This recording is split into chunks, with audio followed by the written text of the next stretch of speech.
Hey, hey, hey, bonsoir tout le monde, j'espère que tout le monde va bien, j'espère que vous êtes bien installés. Nous sommes lundi et qui dit lundi dit Culture Bulle. Je suis encore une fois très heureux d'être avec vous ce soir, d'autant plus qu'on a un programme un peu chargé mais plus pédagogique que d'habitude si j'ai envie de vous dire.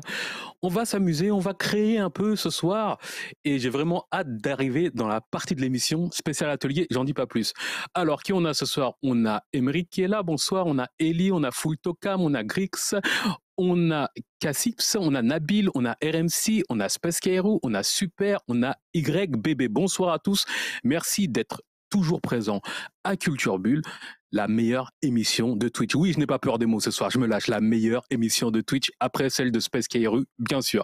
J'ajoute parce que sinon, je vais avoir le micro coupé dans pas longtemps.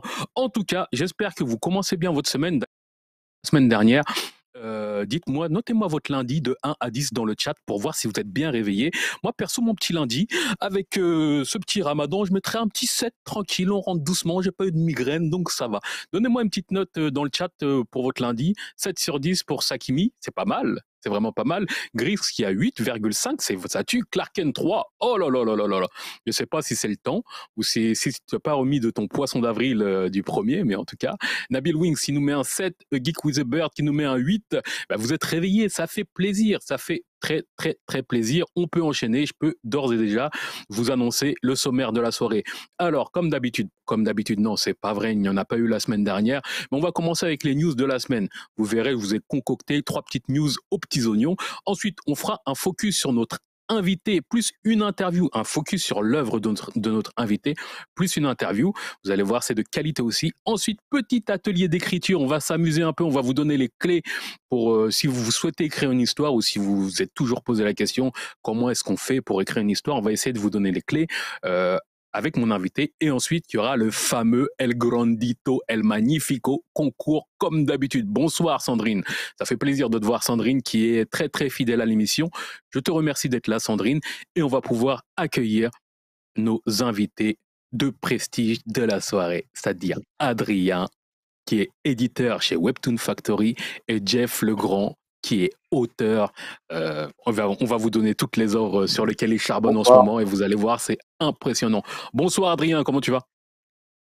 Eh ben ça va, moi c'est plutôt un lundi 3 sur 10, mais on fait avec. 3 sur 10. Ah merde, tu vas voir, ça a remonté avec Culture Bulle. À la fin de Culture Bulle, en Normalement, ouais. général, les gens sont tous à 10 sur 10 à la fin de l'émission. C'est ce que j'ai entendu dire. Ouais, c'est l'objectif, quoi qu'il en soit. Jeff, comment tu vas? Ah, écoute la forme. On est sur Merci d'avoir accepté un bon 7,5-8. C'est bien, voilà. Les mecs solaires, c'est toujours 7,5 10, il n'y a pas de problème. Hein, Adrien, sois solaire, Adrien, voyons. Je vais essayer, promis, je vais faire un effort. Comment tu vas, Jeff? En tout cas, merci d'avoir accepté de participer à l'émission Culture Bulle. Ça me fait plaisir encore une fois.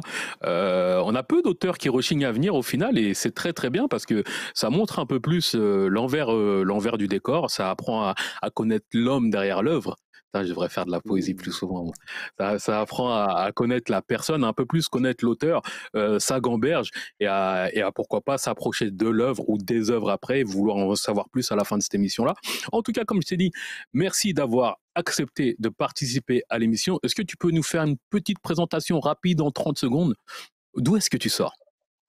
Ah, écoute, alors moi, je sors de Nancy à la base. Je viens de l'Est de la France. J'ai passé pas mal de temps à Paris à bosser dans la pub, chez Skyrock notamment. Et ça fait faire une dizaine d'années que j'ai tout arrêté pour écrire. Et ça va faire, allez, on va dire, depuis 2018 que je suis publié. Yes, 30 ça tue. secondes, hein, chaud. 30 secondes, c'est très bien. On va rentrer un peu plus en profondeur tout à l'heure, mais je pense qu'en intro, c'est bon, c'est pas mal. C'est vraiment bien. Moi, j'aime beaucoup recevoir des personnes au parcours atypique qui n'ont pas forcément fait d'école tout de suite de scénariste ou de dessinateur, etc. Parce que je sais qu'il y a beaucoup, beaucoup, beaucoup de gens qui ont des rêves et qui se lancent pas forcément. Je vous dis pas non plus de tout lâcher pour rentrer être auteur ou quoi que ce soit, mais si vous avez envie d'écrire, écrivez en fait. Vous voyez, vous allez apprendre au fur et à Carrément. mesure. Vous dites pas que je suis nul, etc. Si vous voulez dessiner, dessinez aussi. Je suis pas du tout en mode en train de vous dire de vous professionnaliser dedans, pas du tout. Mais essayez de, faites-vous kiffer, bordel. Oh, qu'est-ce que c'est que ça? Enfin, enfin bon, on va pouvoir commencer l'émission avec les fameuses news de la semaine. La première news de la semaine, c'est le retour de Rakai Blues, un ancien CNN, un ancien Furio même de chez Pika, qui arrive chez Pika dans les éditions Masterpiece. Alors, j'ai tenu à faire cette news avec Rakai Blues. On parlait de CNN un peu en off avant l'émission. On parlait notamment de 20th Century Boy. 21 Century Boy, 21, bref, on parlait du Razawa. Ah, c'est bien comme ça. On parlait du Razawa. Et c'est vrai que j'ai l'impression de plus en plus que le CNN et le Furio ont de plus en plus la cote. C'était vraiment un truc de niche à un moment. Et là, c'est vrai que de plus en plus de monde lisent des Furio et ils vont pouvoir redécouvrir les classiques comme justement Rukodenachi Blues, Rakai Blues, qui est vraiment un incontournable. Moi, j'ai mon ami Shade qui me parle de cette œuvre depuis au moins une bonne dizaine d'années. Je pense que le premier jour où je l'ai rencontré, il m'a parlé de cette œuvre-là et on est devenu très proches depuis. Et en gros, c'est un CNN qui se passe dans un lycée avec de la bagarre et de l'intrigue aussi. Donc tout ce qu'il faut pour faire un bon CNN, un bon Furio plutôt. Est-ce que vous lisez beaucoup de Furio, Adrien, Jeff?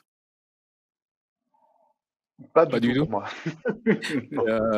Ah, Et toi, Jeff, tu me disais que tu bah, lisais des CNN, mais ouais, moi je lis un peu de CNN et en général de la BD entre guillemets un peu plus adulte. Ça fait ouais. tout de suite boulard, tu vois, quand tu dis qu'il y a la BD adulte, tu vois, je sais pas Tu sais l'idée. que c'est justement une image que je trouve qu'il faut casser, cette image comment dire.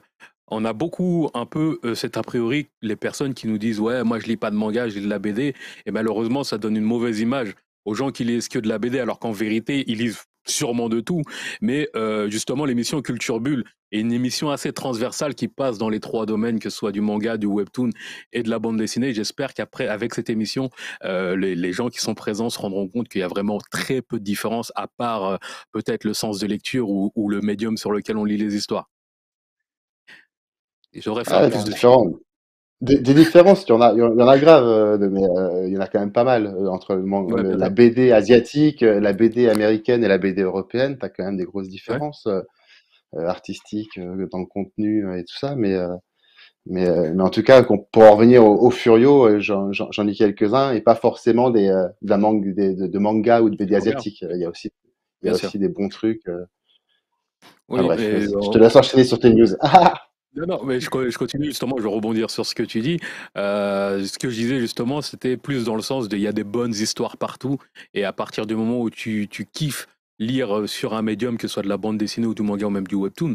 Moi, avant de commencer Culture Bulle, j'avais lu peut-être un ou deux webtoons rapidement, et maintenant je les dévore quasiment, tu vois, parce que je me rends compte que c'est de moins en moins une question de support, mais de plus en plus une question de sensibilité par rapport à ce qui est compté et comment c'est compté.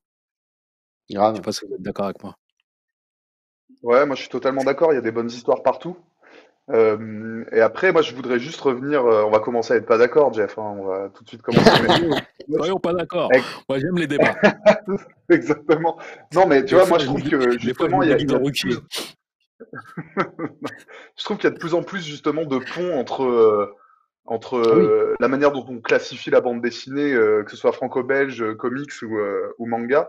Et justement, tu as de plus en plus d'auteurs européens qui abreuvent leurs dessins de manga et de comics et vice-versa, en fait. Tu as plein d'auteurs américains Ah qui oui, abreuvent grave. leurs dessins de bande dessinée franco-belge ou de manga. Et enfin, tu peux faire tout le tour, quoi. Donc, Ah oui, mais effectivement, à je partir du suis moment où les d'accord. histoires sont bonnes, tu peux t'y retrouver, quoi.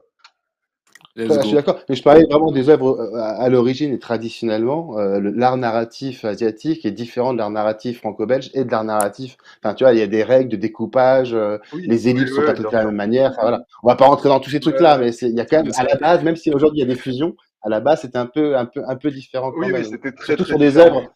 L'œuvre qu'on a C'est vue vrai. juste avant, voilà, c'est un vrai découpage manga bien sûr. Ah traditionnel, oui, bah oui, oui, CNN. carrément. Bien sûr. Ouais, bien Mais sûr. je pense que Jeff, ça va être très intéressant la partie justement scénario après, parce que rien qu'en 5 minutes d'émission, je me rends compte que tu vois que des 1 et des 0, un peu comme Neo dans la Matrice, tu vois, toi tu vois tout, et nous on voit un monde normal en fait, tu vois.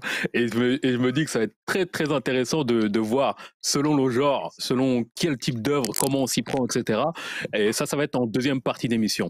Alors, pour en revenir à Rakai Blues, quand même, il faut ça. Je vais vous faire un petit pitch rapide. Je vais vous lire le pitch. C'est l'histoire de Tyson Maeda qui se réjouit de débarquer dans un lycée, mais la joie de Tyson, justement, elle va être courte parce qu'il va frapper par inadvertance, par accident, un de ses profs. Il va se faire renvoyer de son école pendant quelques jours, et à son retour, ses deux meilleurs amis vont être en embrouille totale avec le club de boxe.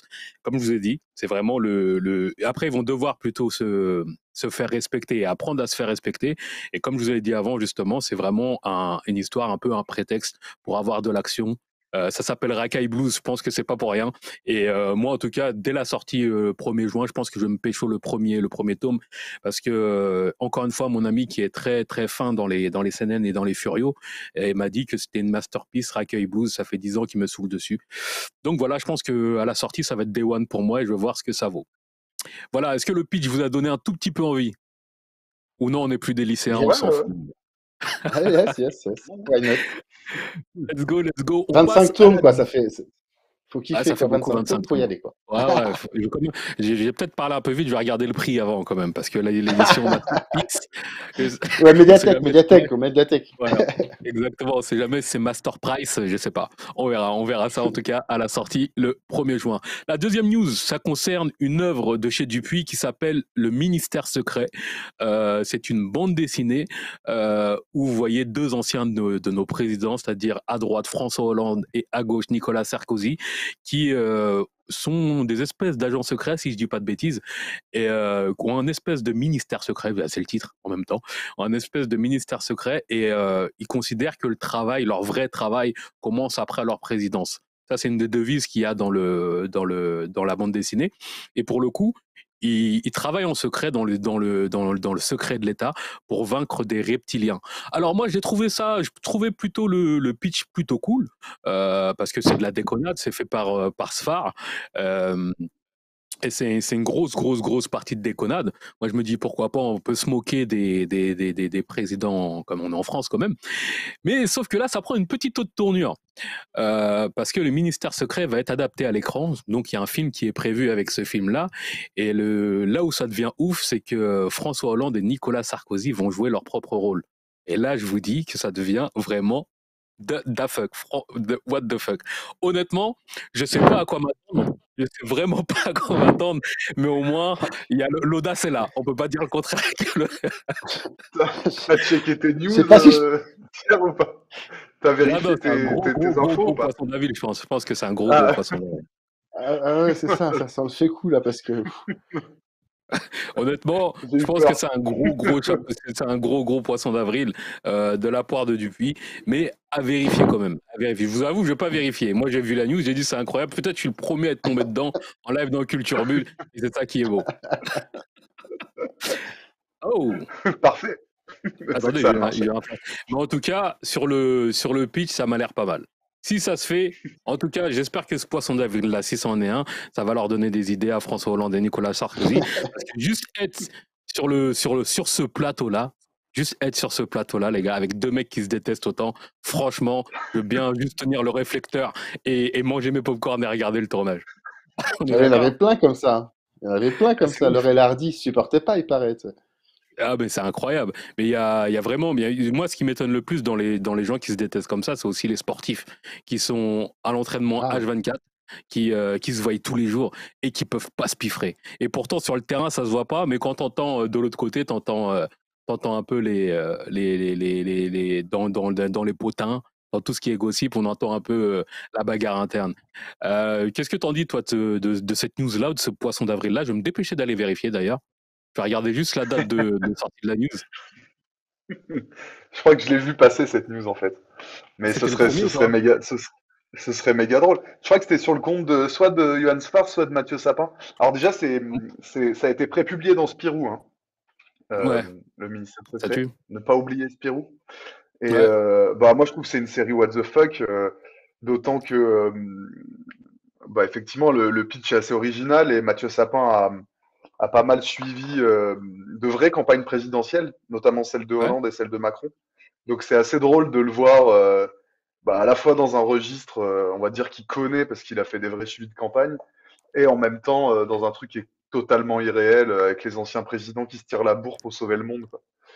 Et Voilà, vous savez ce que quoi? je peux C'est en un dire. gros poisson d'avril. J'ai juste checké la date et j'ai Ah vu que c'était oui, le 1er avril. Eh, ils sont forts, hein. Eh, ils sont forts, hein. Je suis sur le cul.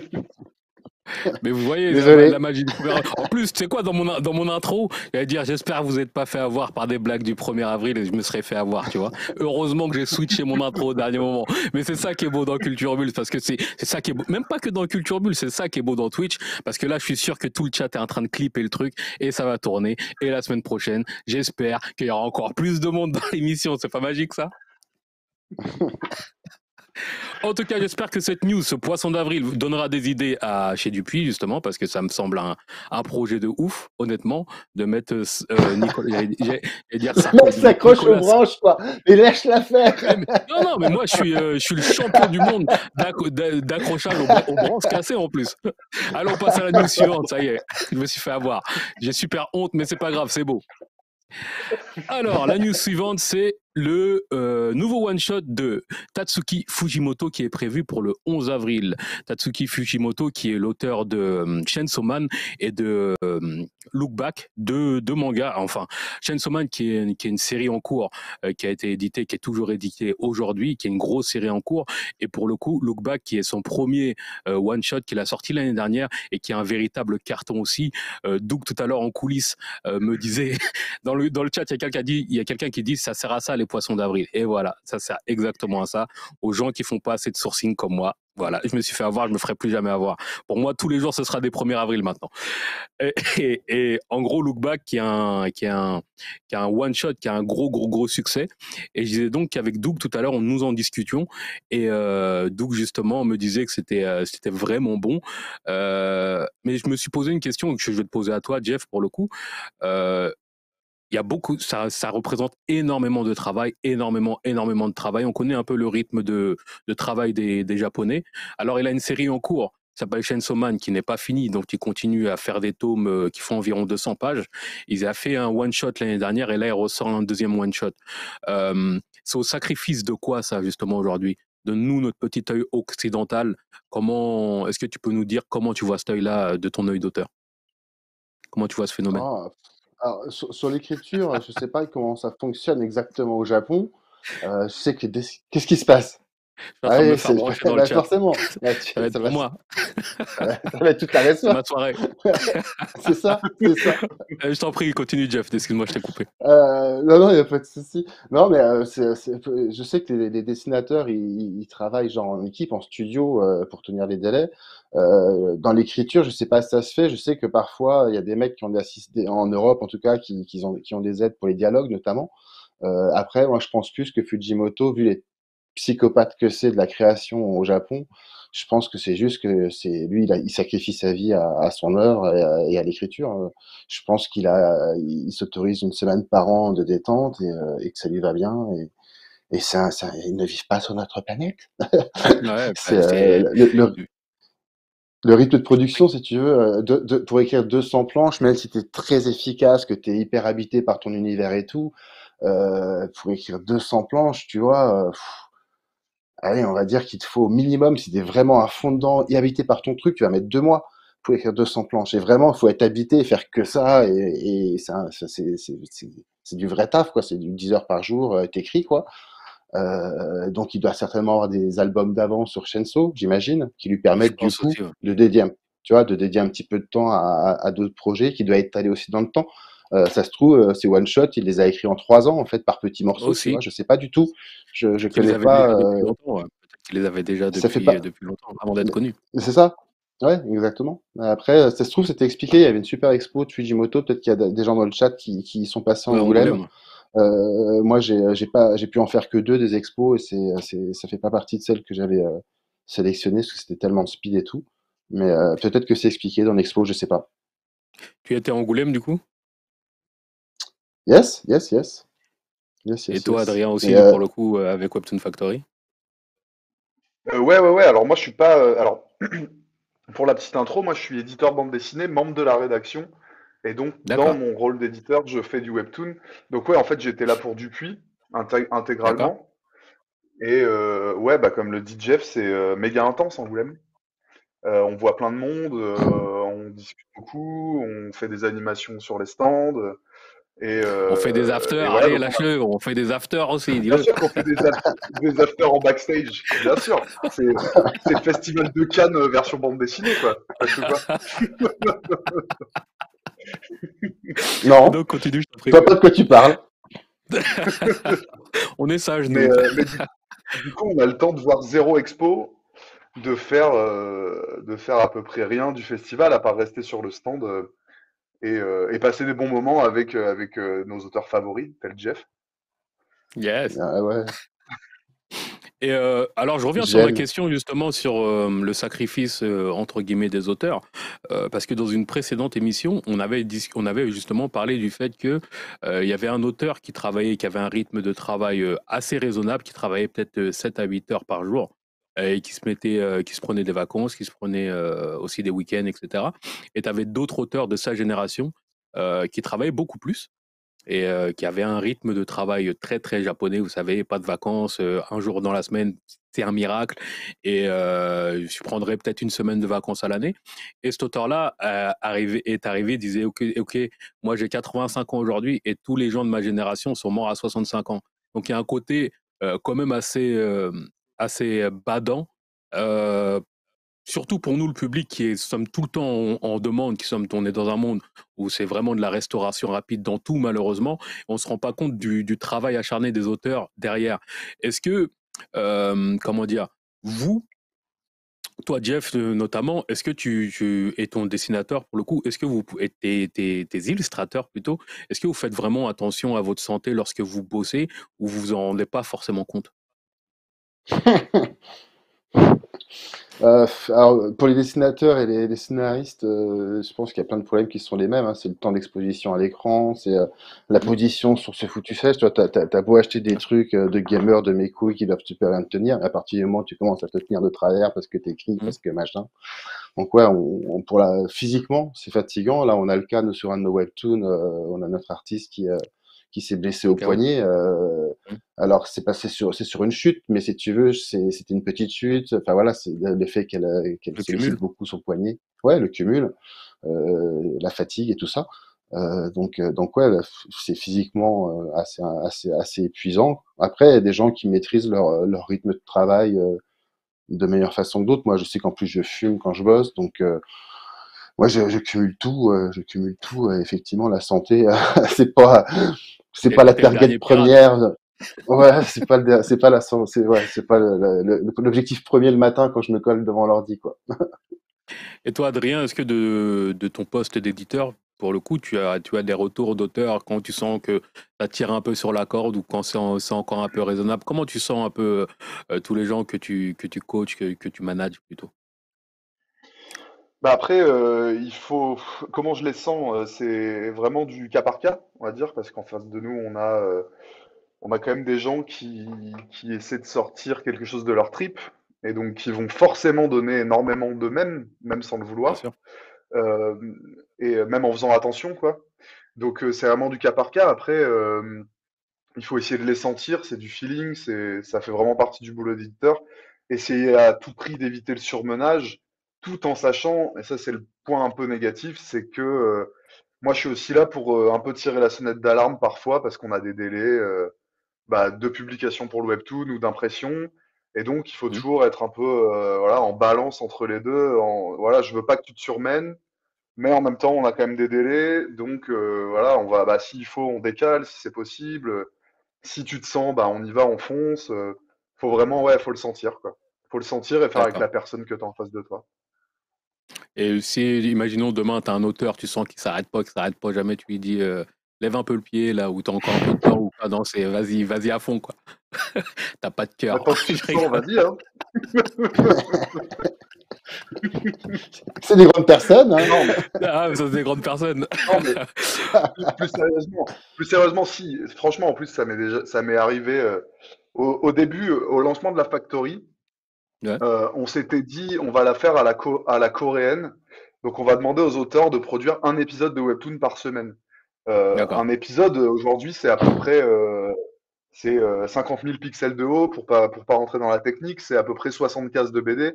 donc plus ou moins 10 pages, en gros. D'accord. Euh, 10 pages en une semaine, c'est énorme à C'est faire. énorme. C'est C'est énorme. Ouais. vraiment, c'est vraiment beaucoup, quoi. Et donc, il y avait quand même pas mal d'auteurs qui, au début, essayaient de tenir le rythme, mais qui nous appelaient de plus en plus souvent en disant, bah, je vais être en retard, mais je bosse jusqu'à 2 heures, et puis t'auras la bande, t'auras la bande. Et donc là, ouais, au début, on a vite compris qu'il fallait ralentir le rythme. Donc on les rappelait, on leur disait, les gars, en fait, on va peut-être mettre 2 semaines pour faire un épisode, mettre 3 semaines. Et aujourd'hui, on est entre 3 semaines, un mois, parce que, en fait, c'est à peu près ce qui va, quoi. Ok. Et Donc je pense aussi il y a quand même que un moment où, s'ils baissent trop la tête, on est là pour leur relever et leur dire doucement, là, c'est remets-toi, plus quoi. sage comme ça. Et je pense qu'aussi que la qualité demande du temps. Pas que les Japonais ne font pas de qualité, bien au contraire, mais ils ont des gros studios derrière eux. Par exemple, il y a quelqu'un qui va dessiner la pâquerette, l'autre qui va dessiner le soleil, etc. Et je pense qu'au niveau de l'industrie française, on n'en est pas encore là. Et donc oui, il faut chouchouter nos auteurs pour qu'on ait encore plein de belles histoires. On va pouvoir passer au focus sur Bad Beat Rodeo. Jeff, on va pouvoir parler de ton premier webtoon pour le coup, si je dis pas de bêtises. Alors, moi, j'ai pour habitude de déléguer un peu les pitchs parce que je suis un très mauvais pitcher et que je massacre justement les œuvres des auteurs. Donc, soit je demande, soit il C'est va y un avoir taf deux œuvres d'éditeur, dans la. ça. Ouais, c'est un taf, C'est mais il y a deux un œuvres taf dans la soirée, d'éditeur, donc ça. allez, let's go, Ah, Adrien, t'es c'est tout pour moi, désigné c'est ça? apparemment. Alors, Bad Beat Rodeo, je vais vous rappeler une dernière chose. Bad Beat Rodeo, pour le coup, c'est un webtoon, donc c'est disponible sur l'application Webtoon Factory, qui est disponible sur le Play Store et l'Apple Store. Foncez télécharger ça, il y a un concours en fin d'émission, on vous fera gagner quelques coins et vous pourrez lire Bad Beat Rodeo encore plus. C'est parti. Adrien, est-ce que tu peux nous Exactement. expliquer Ah, qu'est-ce que ça c'est à peut? moi, du coup. Eh Yes. ben, Bad Beat Rodeo, alors, comme vous pouvez le voir à l'image, c'est un western un peu what the fuck, on va dire, où vous suivez Terry, le personnage que vous pouvez voir là, qui est une sorte de bonimenteur, je sais que Jeff n'aime pas trop ce terme, mais qui est une sorte de petit arnaqueur du Far West, et qui va en fait de fil en aiguille, d'arnaque en arnaque, si je puis dire, se débrouiller pour monter un journal et une équipe pour ce journal avec qui il va aller faire le tour du Far West.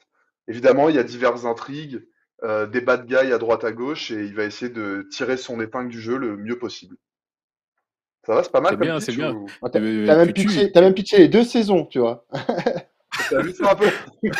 Ah bah merde. Mais t'es un pitcher, on va t'inviter plus souvent à Culture Bulle. On est un peu en galère de gens qui ont ton talent. Donc on va t'inviter Ah bah, toutes avec les plaisir. semaines. Alors Jeff, comment t'es venu cette idée de Far West déjà? Tu es un gros fan de Far West, tu regardais des films ou tu t'es dit ok il me faut un univers, qu'est-ce que je pourrais faire? Allez hop, les pirates c'est déjà pris, je prends le Far West. Euh, Bah, franchement, enfin, tu vois, je vais pas cacher mon âge, hein, j'ai pas moins de Mhm. 30 ans, à Ouais, peine plus, hein. Non, mais plus sérieusement, ouais, moi, le western, ça a baigné mon enfance, donc c'est sûr que c'est un univers que j'aime beaucoup. Et au final, bah, Beat Rodeo avait un autre nom. C'est le tout premier truc que j'ai écrit il y a encore 10 ans. J'étais encore chez Skyrock à l'époque, j'étais encore salarié et tout. Et c'est le mhm. premier truc que j'ai écrit à la base, c'était pour un format court ciné, pour prendre la suite de comment Camelot. D'accord. J'ai pas gagné le pitch, tu t'imagines bien. Mais du coup, c'est une histoire que j'avais gardée de côté. Et c'est vrai que quand j'ai eu l'opportunité de pouvoir faire du webtoon, c'est le premier truc qui m'est venu en tête. À l'époque, il n'y avait pas, enfin voilà, il y avait pas des masses de trucs de webtoons sur le western. Donc, je pense que c'est aussi pour ça que les portes se sont ouvertes à la Webtoon Factory. Et c'était une case où il n'y avait pas encore beaucoup de trucs. Il y en a un petit peu plus aujourd'hui. Et puis voilà. Et moi, ça me fait penser un peu ça me fait penser un peu parce que je suis plutôt jeune aussi au western un peu spaghetti avec Terence Hill, Bud Spencer, tout ça à l'époque. Je sais pas Ouais, ouais, si... il y a ce côté je trouve. gaguesque forcément qui revient, Ouais, bien qui sûr. revient. Et même, même au-delà des Western Spaghetti, un côté gaguesque, il était même dans les animes qu'on avait à l'époque, tu vois, Collège Oui, bien Foufoufou, tous sûr. ces trucs-là. Tu avais vraiment ce Nick côté Larson, vraiment, etc. ouais, là, tu vois, très gaguesque qu'on a essayé de reproduire un peu à notre façon là-dedans, quoi. Alors, Adrien, toi, du côté éditeur, pour le coup, au niveau des types d'œuvres que vous publiez, il y a vraiment de tout aujourd'hui. Et je pense que Bad Beat Rodeo prouve qu'il y a vraiment une porte pour tout. Ça, c'est plutôt humoristique. Mais moi, j'ai pas du mal, mais ça m'a surpris de voir un Far West humoristique en webtoon. Comment t'as réagi, toi? Est-ce que c'est toi qui a eu le premier pitch ou pas du tout? Oui, oui, c'est moi. Alors, en fait, ce qu'il faut savoir avec Webtoon Factory, c'est si, en fait, le catalogue est très diversifié aujourd'hui parce qu'il y a D'accord? eu plusieurs lignes éditoriales, on va dire, et que Bad Beat Rodeo est arrivé comme l'une des premières séries de la plateforme, on va dire. Et donc, à cette période-là, quand j'ai rencontré Jeff et Geoffrey Champin, qui est le dessinateur, ont cherché à créer du webtoon européen qui soit très décalé euh, et qui soit pas forcément dans ce que les Coréens faisaient et font depuis des années. Donc, essayer de trouver des trucs qui soient dans un entre-deux où on retrouve effectivement peut-être un peu un univers graphique asiatisant, on va dire, avec des guillemets et en même temps une narration ouais, plus occidentale, plus franco-belge, ce genre de choses, quoi. Donc, en fait, ils sont arrivés là. Et donc, moi, bah ouais, j'ai reçu le pitch, je me suis bien marré. C'est toujours ça, hein, quand t'es éditeur, t'es le premier Premier lecteur spectateur. attentif, on va Ouais, dire. bien sûr. C'est ça. Et je me suis bien marré. On avait à l'époque, on était quatre éditeurs et donc quand, en gros, il y avait tout un process. Et quand tu recevais un pitch qui te plaisait bien, fallait le faire lire à tout le monde. Et on faisait des méga retours aux auteurs sur bon, autant le dessin que la cohérence scénaristique, etc. Et donc ça a commencé comme ça. Ça a fait marrer tout le monde. L'histoire était bonne, elle est toujours bonne, je pense. Allez le lire. Ouais. Et, euh, Allez le lire en balle. et J'ai voilà. bien ri, j'ai bien ri. Et du coup, tu On a connaissais commencé avec Geoffrey ça. avant ou c'était toi qui les as mis en relation, Adrien? Jeff, tu connaissais Geoffrey avant? Ah ouais, ouais, Joe, c'est le premier avec qui je me suis lancé dans la BD. En fait, il travaillait aussi chez D'accord, Skyrock.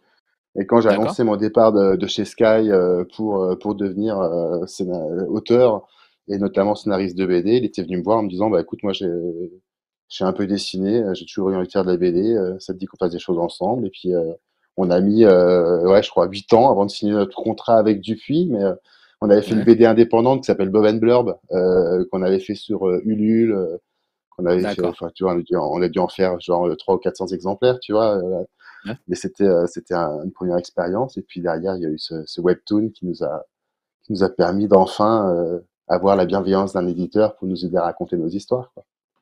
D'accord. En tout cas, ça s'appelle Bad Beat Rodeo, c'est disponible sur Webtoon Factory. Vous pouvez lire les premiers chapitres gratuitement. C'est bien ça, Adrien, je dis pas de bêtises. Gratuitement. Il me Les semble qu'il y a six, 5 chapitres en plus. Les 5 ou 6 chapitres, Six, premiers ouais. chapitres. les 6 premiers, ouais. Ouais. Les 6 premiers chapitres Mm, gratuitement, allez-y, c'est vraiment, vraiment, vraiment des barres de rire. Moi, j'ai pas encore fini de lire, mais je reprends d'après. Je vous promets qu'on va se faire un gros, gros, gros débrief. Je pense qu'on va se faire un gros débrief. Faudrait qu'on fasse une émission avec justement tous les auteurs qu'on a déjà accueillis et qu'on débriefe une fois que j'ai fini de lire leurs œuvres. Tu vois, ça pourrait être drôle, ça pourrait être pas mal. Jeff, on va pouvoir passer à ta petite interview. J'ai deux, trois questions à te poser. Ouh. On s'est déjà eu au téléphone. On a discuté un peu, une pré-interview, quoi, classique. Et tu nous as un peu raconté ton parcours. Mais et je sens qu'il manque quand même, enfin, il manque des petits trucs. Ouais, tu m'en as dit un peu plus la dernière fois, notamment sur les études que tu as fait, sur ton boulot justement dans la pub et le rapport qu'il y avait aujourd'hui avec ton boulot de scénariste. Bah, c'est juste que dans la pub, as plusieurs types de métiers. Et moi, je travaille dans la création de contenu au final. Ok. Donc, là, un contenu, ça peut être un site web, ça peut être un profil sur un réseau social, ça peut être un film, ça peut être plein de choses différentes. Et au final, tous ces contenus-là ont un point commun, c'est du storytelling, quoi. Donc, c'est des techniques d'écriture et de création à objectif, c'est-à-dire, en l'occurrence, dans le marketing ou la politique, soit faire élire quelqu'un, soit vendre un produit. Et des techniques de storytelling tirent toute leur essence des techniques de dramaturgie classiques Et donc voilà, de fil en aiguille, l'amour pour la narration est venu de la pub, ouais, en créant des trucs sur Skyrock, quoi. Ah bah ça tue. Et est-ce qu'il y a tu as un peu répondu à ma question, mais quelles sont les similitudes entre les deux mondes? C'est-à-dire au moment où tu étais publicitaire à 100% chez Skyrock pour le coup, et au moment où ta vie d'aujourd'hui où tu es auteur. Les similitudes entre les deux mondes? Ouais, voilà. Ah, Est-ce qu'il y en a ouah, déjà? ouais, tu vois, vraiment la question c'est là, quoi. Ouais, Enfin, franchement, à part peut-être éventuellement la satisfaction quand tu fais un truc qui plaît vraiment aux gens, quoi. Et où tu d'accord. sens que les gens ils se marrent, où ils ont kiffé, ils ont passé un bon moment. Et ça, tu peux le retrouver, en tout cas sur certaines expériences pub que j'ai pu monter, on a pu le retrouver. D'accord. Euh, et on l'a aussi parfois, on a ce bonheur-là aussi dans la BD et le webtoon, quoi. Après, ça s'arrête là, tu vois, entre un boulot où, enfin voilà, non, ça n'a rien à, ça n'a rien à voir. Ça n'a rien à voir. Moi, en fait, je me disais en préparant cette émission justement qu'il y avait peut-être un petit côté où, que ce soit dans la narration justement de webtoon ou de bande dessinée ou autre, ou de cinéma, comme tu as dit tout à l'heure, tu avais commencé à écrire pour le cinéma, ou la version publicitaire. Je me suis demandé s'il n'y avait pas une manière de plus ou moins cibler les gens. Vous savez, ok, ça plaît à telle personne, il faut que je l'écrive de telle manière, etc. Est-ce qu'il n'y a pas un peu de calibrage que tu retrouves dans les deux mondes? Ah, je pense qu'Adrien peut répondre là-dessus, mais oui, l'audience est prise en compte à l'écriture, ouais. Mais ça, Écoute, c'est, en fait, c'est peut-être aussi un rôle de l'éditeur de faire ça.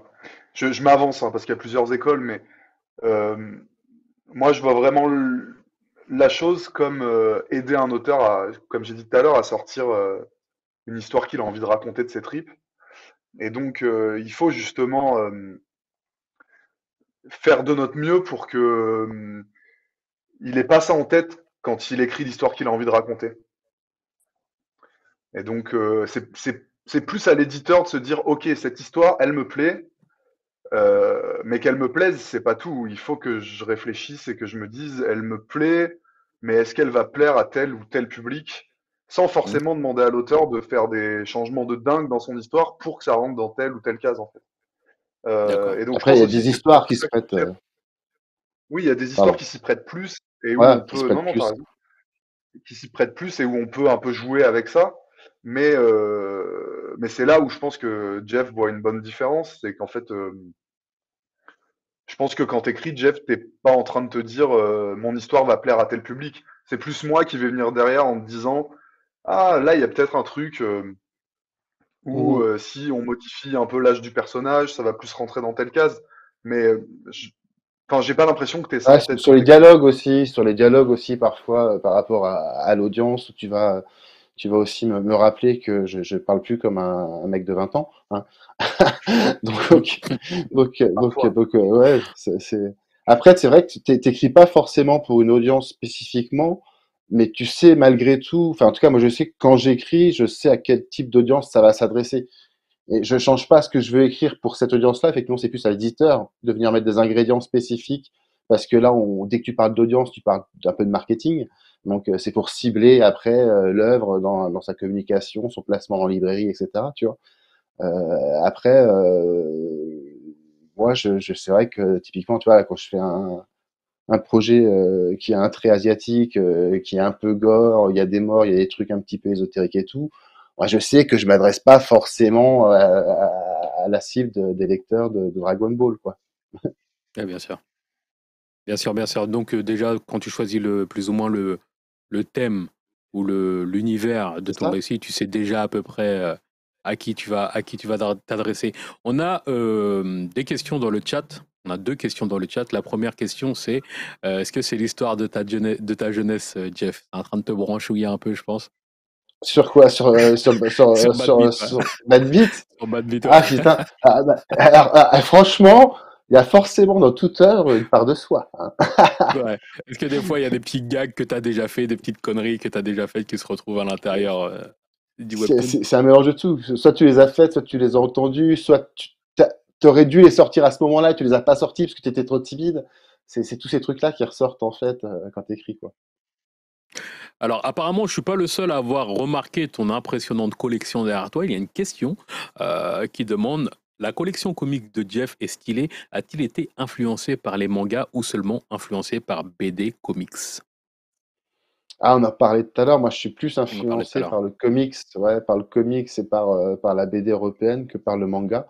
Le manga, je le lis, voilà, il y a des choses que je kiffe parce que je suis de la culture anime, puisque Club Do est donc culture anime, donc culture asiatique dans les grandes lignes de récit. Par contre, lire du manga, ça m'est un peu plus pénible. C'est la narration très très lente du manga, c'est pas forcément moi ce qui me catch le plus. Et donc, ouais, c'est vrai que dans les rythmes narratifs américains sont à peine trop rapides. Et généralement, la BD européenne, c'est le bon compromis. Ouais. D'accord. Est-ce que ce serait quoi? Tiens, c'est une question improvisée. Euh, sur quelle œuvre tu conseillerais à quelqu'un de partir justement sur du comics américain? S'il veut se Ah, lancer, allez, là-dessus. Une c'est attends, tellement c'est sur large. une île déserte, il t'en reste qu'une. Ah bah moi, c'est Transmétropolitane. Alors à ce moment-là, moi, mon œuvre culte américaine, c'est Transmétropolitane. Ok, C'est Transmétropolitane, on note, dans le chat, vous notez. Et il y a Six Culture tomes. Dream. On a Culture Ouais, c'est Dream dans ça, le quoi, chat six qui nous tomes. demande si tu es sur le réseau Jeff. Oui, tu es sur les Yes. réseaux. On peut même t'envoyer les liens de son Twitter et de son Instagram qui vont pas tarder à apparaître, je crois. Voilà, vous voyez comme c'est magique. On travaille bien quand même. À Culture Bulle, on travaille bien. Big up à Space Kairo. Je continue à te poser des questions, Jeff. Bad Beat Rodeo est très populaire sur Webtoon Factory. Pourtant, contrairement à la majorité des autres œuvres présentes, il est en noir et blanc. À quoi c'est dû? Euh, Bah écoute, c'est dû à plusieurs facteurs, on va dire. Déjà Yes. au tout départ, nous, on est, comme disait Adrien, on a été parmi les premiers à signer, quoi. Et dans D'accord. les exemples qui existaient déjà en ligne, qui moi m'ont inspiré, il y avait déjà un projet qui était en noir et blanc, qui s'appelle Giga Years Robot, qui est D'accord. charmé d'ailleurs, qui a été colorisé d'ailleurs depuis, de Thomas Charmont, qui va, là, c'est vraiment, je trouve ça très sympa. Mais c'est vrai qu'à l'époque, il n'y avait pas le parti pris de faire tout en couleur parce qu'on voulait, je crois en tout cas, c'était aussi le parti pris des éditeurs qui cherchaient aussi un peu, qui débutaient. Et entre le traité manga tramé traditionnel et puis le côté coloré du webcomic, webtoon coréen, il y avait tout, je pense que tout n'était pas tranché. Nous, on nous a laissé l'opportunité du choix. Et donc là, c'est l'artiste qui tranche. Moi, dans toutes mes relations de création, j'impose rien d'artistique. C'est toujours l'artiste, le dessinateur qui fait ces choix-là. Et Joe a voulu tramer. Et on a commencé à travailler comme ça. À un moment, pendant la prod, hein, de mémoire, Adrien, la question s'est posée de tout refaire et tout ça. Et en termes de délai, ça, enfin voilà, c'était très compliqué à ce C'était moment-là. pas possible. Ouais. Et puis Et moi, donc, j'étais on assez s'était fan dit, de la trame aussi. ouais, ouais, non, mais enfin Donc, voilà, ça rend très bien. Après, c'est vrai que ça pourrait valoir le coup si un jour la facto veut relancer le produit, de remettre un coup de colo, de profiter pour aérer les premiers épisodes, parce que les premiers épisodes, on découvre aussi le webtoon, donc on a des épisodes qui sont très resserrés. Pour ça, aller au-delà du troisième, parce qu'on commence à maîtriser un peu mieux la structure à partir du quatrième, cinquième.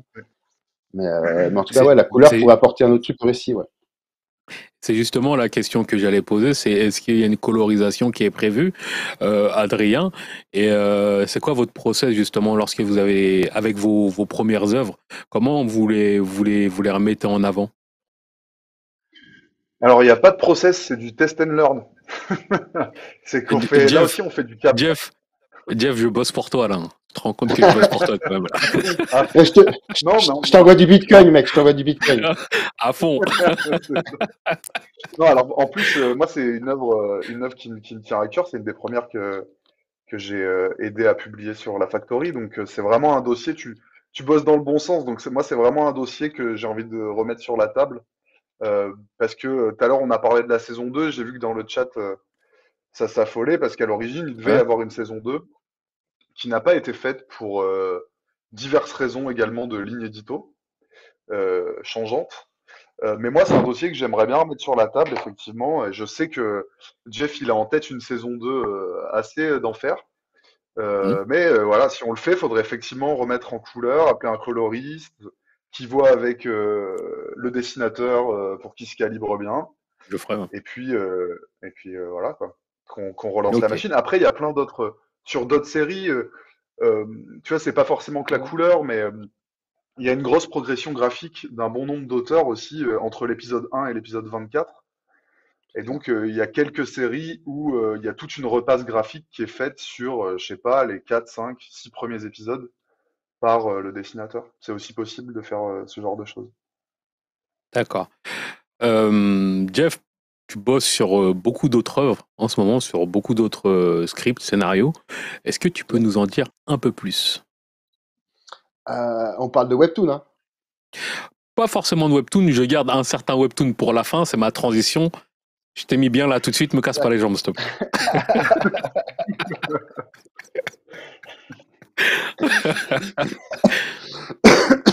Non, bah, alors les webtoons qui sont en cours de prod, qui sont, on va dire, les moins avancés, sur lesquels on va pas pouvoir dire non plus des masses de trucs et Énormément. montrer des masses d'images, ça va être Love Legacy, Hmm. qui est un peu une sorte de love story, mais quand même un peu barré, avec des sous-intrigues qui sont assez originales, assez rigolotes, sur l'histoire d'un gars, en fait, va perdre sa mère. Et à la perte de sa mère, il apprend que, en fait, elle avait plein de thunes et que pour les avoir, il faudra qu'il arrive à se marier et qu'il reste un an marié. Alors que le mec, D'accord. t'imagines bien, c'est plutôt un geek solitaire, etc. Donc on va suivre le parcours de ce gars-là. Déjà, à lui savoir s'il a envie de relever ce défi-là pour la thune, et puis ensuite, une fois qu'il a fait son choix, de là où ça l'amène, quoi. Un D'accord. truc assez rigolo, tout en étant aussi un petit peu kawaii. Et euh, on a un autre truc qui s'appelle Surf Food and Family, où Hmm. là, c'est l'histoire d'un mec qu'on va suivre entre sa quête personnelle et ses rêves personnels qui sont de devenir champion du monde de surf, de faire sa vie avec son mec, etc. Et une situation familiale qui fait qu'il doit s'investir dans le restaurant familial, son frère qui est une superstar de la cuisine qui a un peu abandonné la famille, et du coup il va devoir gérer tout ça pour rassembler tout le monde et réussir à sauver le restaurant familial. Donc toujours des choses, tu vois, D'accord. qui paraissent comme ça un peu faciles, mais qui sont très riches quand il faut en faire 24 épisodes, quoi. Ouais. Et c'est toujours. Je vais reprendre la question de tout à l'heure. Est-ce il y a toujours du vécu dans ces deux œuvres-là? C'est quoi tes sources d'inspiration à chaque fois? Parce que là, pour Ah, le moment, je c'est suis gentil, mais après, je vais te demander si tu écris du hentai ou pas, mais c'est un autre sujet. alors, franchement, Ah, je me c'est lâche hyper aujourd'hui. difficile.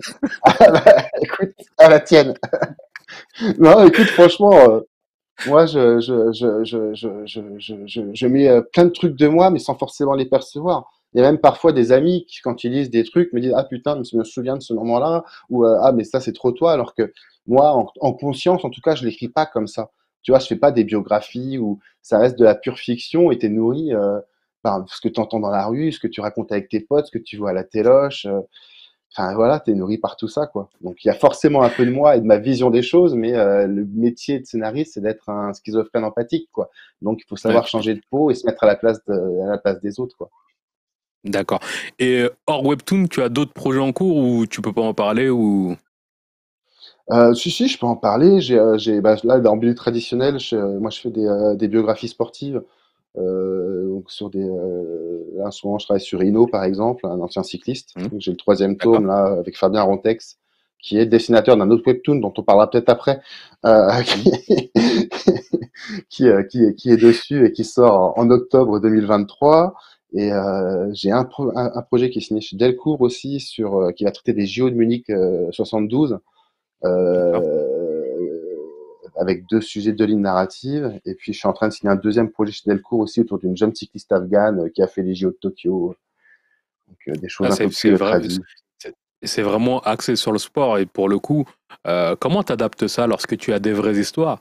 Quel est le pourcentage de... Comment tu doses ta manière de romancer les faits? Alors, quand tu fais de la biographie, l'objectif, c'est d'être le plus fidèle à la réalité possible, quoi. Bien En sûr. plus, quand j'ai la chance de travailler avec les gens qui ont réellement vécu, que ce soit avec Raymond Poulidor, Bernard Hinault ou Massoma Alizada, la jeune cycliste afghane, tu as vraiment leur point de vue et leur vision et de comment les choses se sont passées. Donc, tu as vraiment tous les points de vue externes, analyse journalistique, etc. Et en plus, tu as le point de vue de la D'accord. personne qui l'a vécu. Donc, tu es au plus proche de la réalité et ce qu'ils veulent pas te dire, Tu Tu dis ça? l'inventes et les dialogues, ouais, Ouais. il y a des choses que tu es obligé d'inventer un petit peu, notamment les scènes de vie, sur lesquelles ils veulent pas se confier, puis les phases Mmh. dialoguées où des fois tu es obligé de rajouter un peu des trucs, quoi. D'accord. On a une question. Est-ce que tes sources, Jeff, sont les mêmes sources d'inspiration que celles du 1er avril? Ça, c'était pour moi. Et comme je suis beau joueur, je me la mets dans les dents. Sans transition, on va parler donc d'une autre œuvre que tu prépares chez Webtoon Factory qui s'appelle Mousquetier, que Adrien va nous faire un plaisir de nous pitcher. Moi, j'ai beaucoup aimé visuellement parce que moi, je suis plus de l'école manga. Même si j'ai adoré Bad Beat Rodeo, moi, Mousquetier, j'ai dit mais il y a je suis à la maison là d'un coup. Donc je me suis dit, j'ai vraiment j'ai vraiment hâte d'en parler et de pouvoir te poser 2 3 questions dessus, Jeff. On t'écoute, Adrien. Ah, c'est pour moi, d'accord. Eh Alors ça ben, s'appelle Mousquetier, Doug. Mousquetaire, Mousquetier Summer Mous- Camp, c'est Mousquetier. l'histoire de Ok. Prince, un jeune escrimeur qui veut tout simplement devenir le numéro 1 français de l'escrime, ce qui va l'aider évidemment à s'émanciper de sa famille, notamment parce qu'il a un rapport un petit peu compliqué avec son père, on va dire, mais également ce qui va lui permettre de rencontrer des amis, peut-être trouver l'amour et de faire beaucoup de combats à l'épée. Voilà. Au dessin, vous avez D'accord. Fabien Rontex, qui est un autre collaborateur de Jeff et qui est dans le chat en plus. Salut Fabien. Voilà, Salut avec un Fabien. style bien énervé, effectivement, bien à la manga, bien efficace. Voilà, et qui va parfaitement avec la narration de Jeff aussi. Ça sort D'accord. en septembre, octobre, quelque Septembre! chose comme ça. En septembre, c'est demain. C'est demain, Ouais! septembre en vrai. Ouais, c'est demain. Je mets un peu de pression, c'est demain, septembre. Justement, c'est fini. Vous avez fini de produire le webtoon ou pas encore? Ou il vous reste quelques chapitres à faire? Ah bah non, Il sinon nous reste quelque chose. ça sortirait, hein. Ouais. Quand tu as les œuvres terminées, tu les sors direct, t'attends pas un peu, Adrien? T'as quand même un planning. C'est pareil, ça dépend, c'est un peu au cas par cas. On a un planning, mais on essaie vraiment d'avoir un max d'épisodes en stock, histoire D'accord, de pas faire d'impair pour par exemple, on en parlait tout à l'heure, mais un auteur qui se fait mal au poignet, par exemple, alors qu'il reste bien 3 sûr. épisodes à faire. Comment on fait? Donc on essaie vraiment qu'il y en ait un max de prévu. Et là, on avance très très bien, mais on n'a pas encore tout, donc on va attendre encore un peu. Alors, on le verra tout à l'heure avec les autres, enfin, on le verra même maintenant avec les autres images justement du webtoon, mais c'est vraiment un manga qui est axé sur l'escrime, donc. Est-ce que tu pratiques l'escrime, Jeff? Ouais, c'est pour le coup, tu vois, dans tes questions précédentes, Ouais, c'est l'œuvre qui est la plus autobiographique, même si je l'ai beaucoup tournée et torchée pour que ça devienne un truc d'accord, intéressant et pas juste l'histoire de vie d'un mec dont on n'a rien à foutre, tu vois. d'accord, Oui, moi j'ai fait de l'escrime de mes 5 à 20 ans, ouais. Donc j'ai beaucoup pratiqué, ouais. d'accord. Justement, parce qu'il y a il va y avoir beaucoup d'informations, beaucoup de valeur ajoutée pour les gens qui ne connaissent pas l'escrime comme moi. Moi, je pense que je suis vraiment quelqu'un qui voit de l'escrime dès qu'il y a les JO, malheureusement.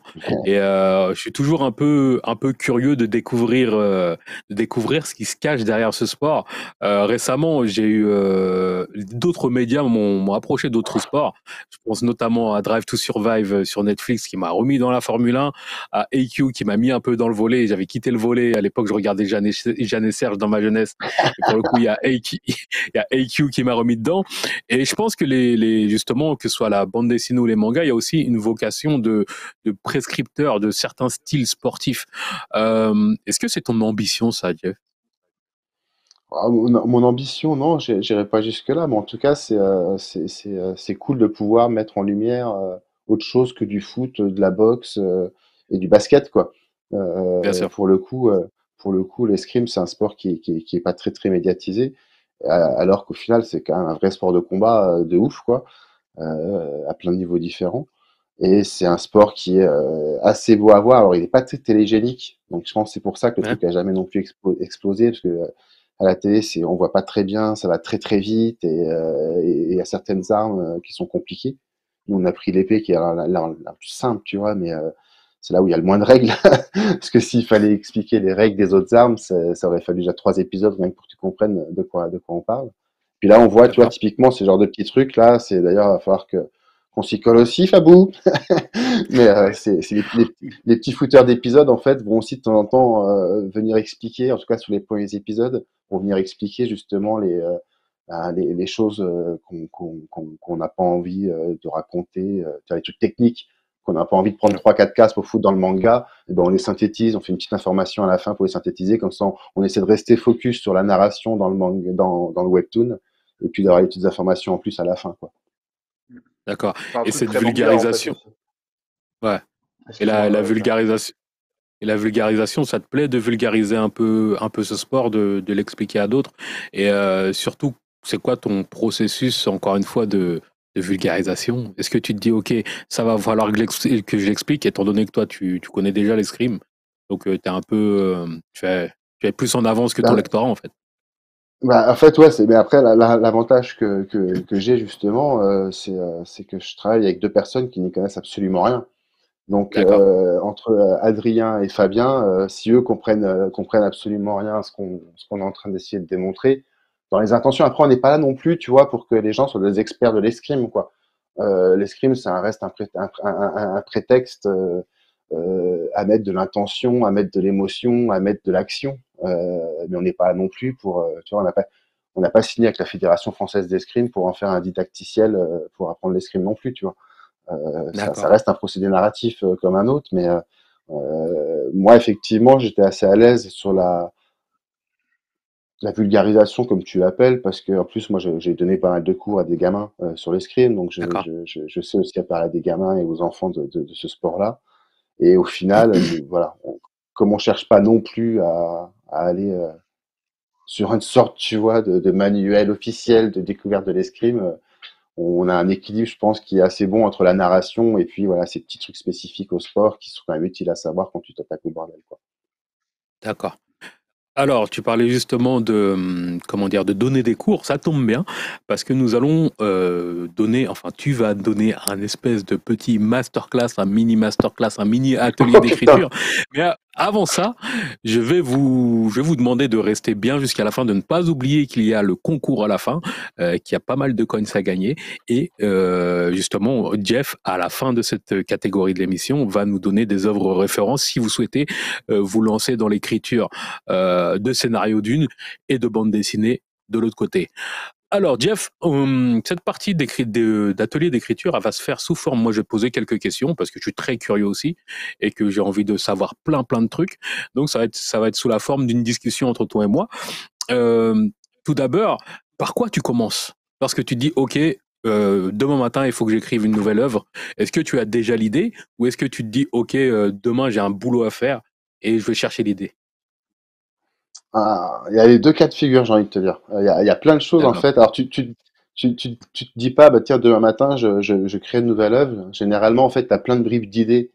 d'accord, Et ça, je crois qu'on est assez nombreux dans ce cas-là. Tu vois, on a plein de bribes d'idées d'histoire. Mais bon, entre des idées d'histoire et puis une histoire, il y a beaucoup de trucs, tu vois.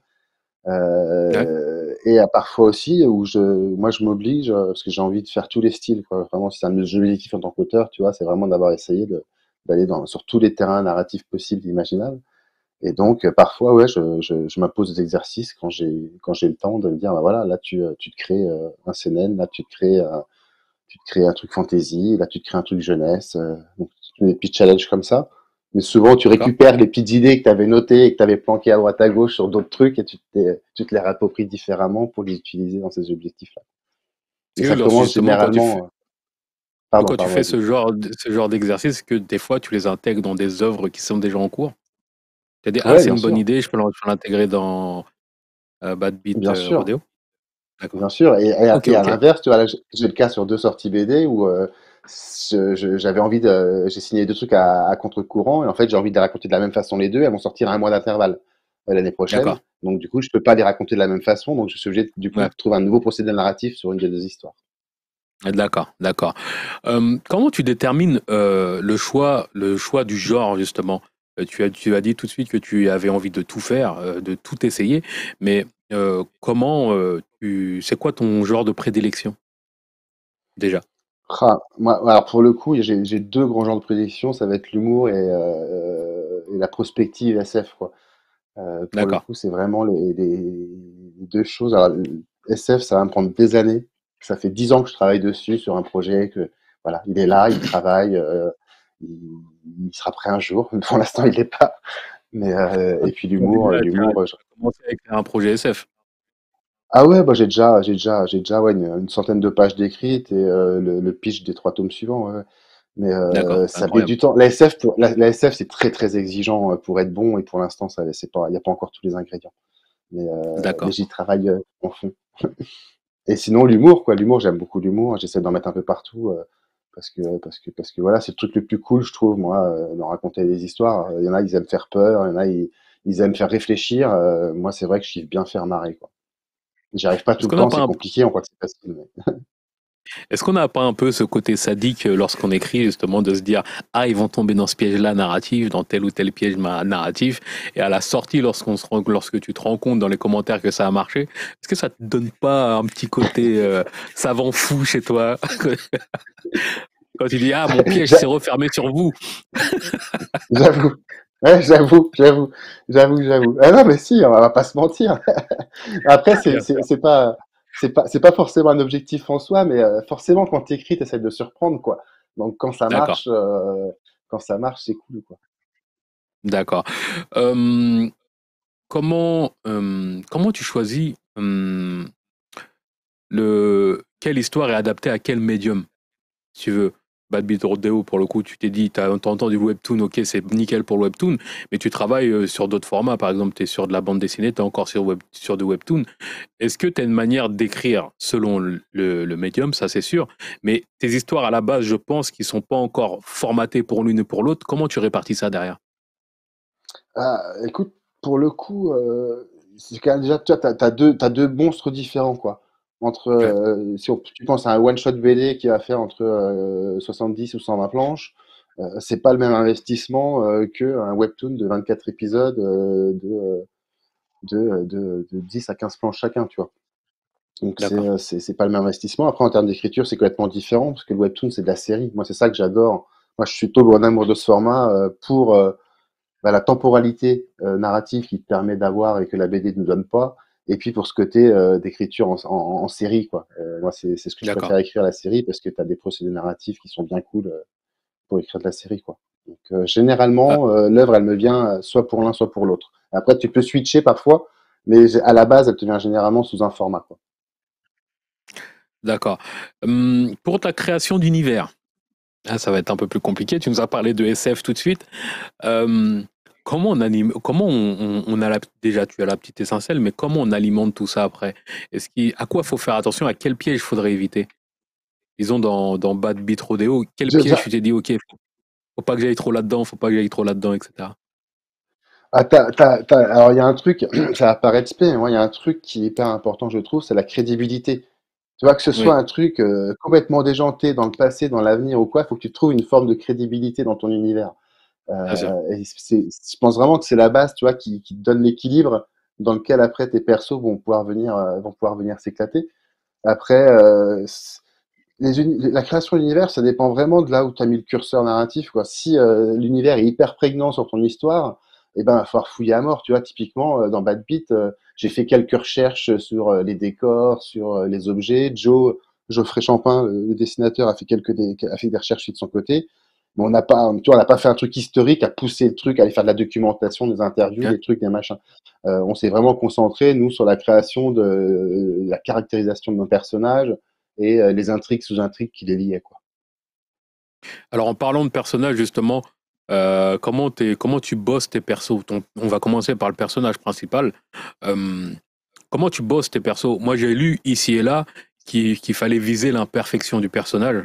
Par exemple, qu'il fallait absolument un personnage avec des failles, qui soit pas trop lisse, qui soit pas trop exemplaire, ce qui est le cas dans Bad Beat Rodeo pour le coup, qui est pas trop lisse. Mais allez, on va faire semblant, comment tu crées un personnage? Tout de suite, tu dois créer un nouveau personnage principal. Quels sont les ingrédients? Ah bah, les ingrédients, ils sont de toute façon déjà sur tu pars de ton truc. principal qui vient dans le personnage, c'est les thèmes, quoi. Qu'est-ce que tu as envie de raconter? Donc, pour raconter D'accord. l'histoire, et le thème, c'est vraiment ce que tu veux que je retienne au final, tu vois.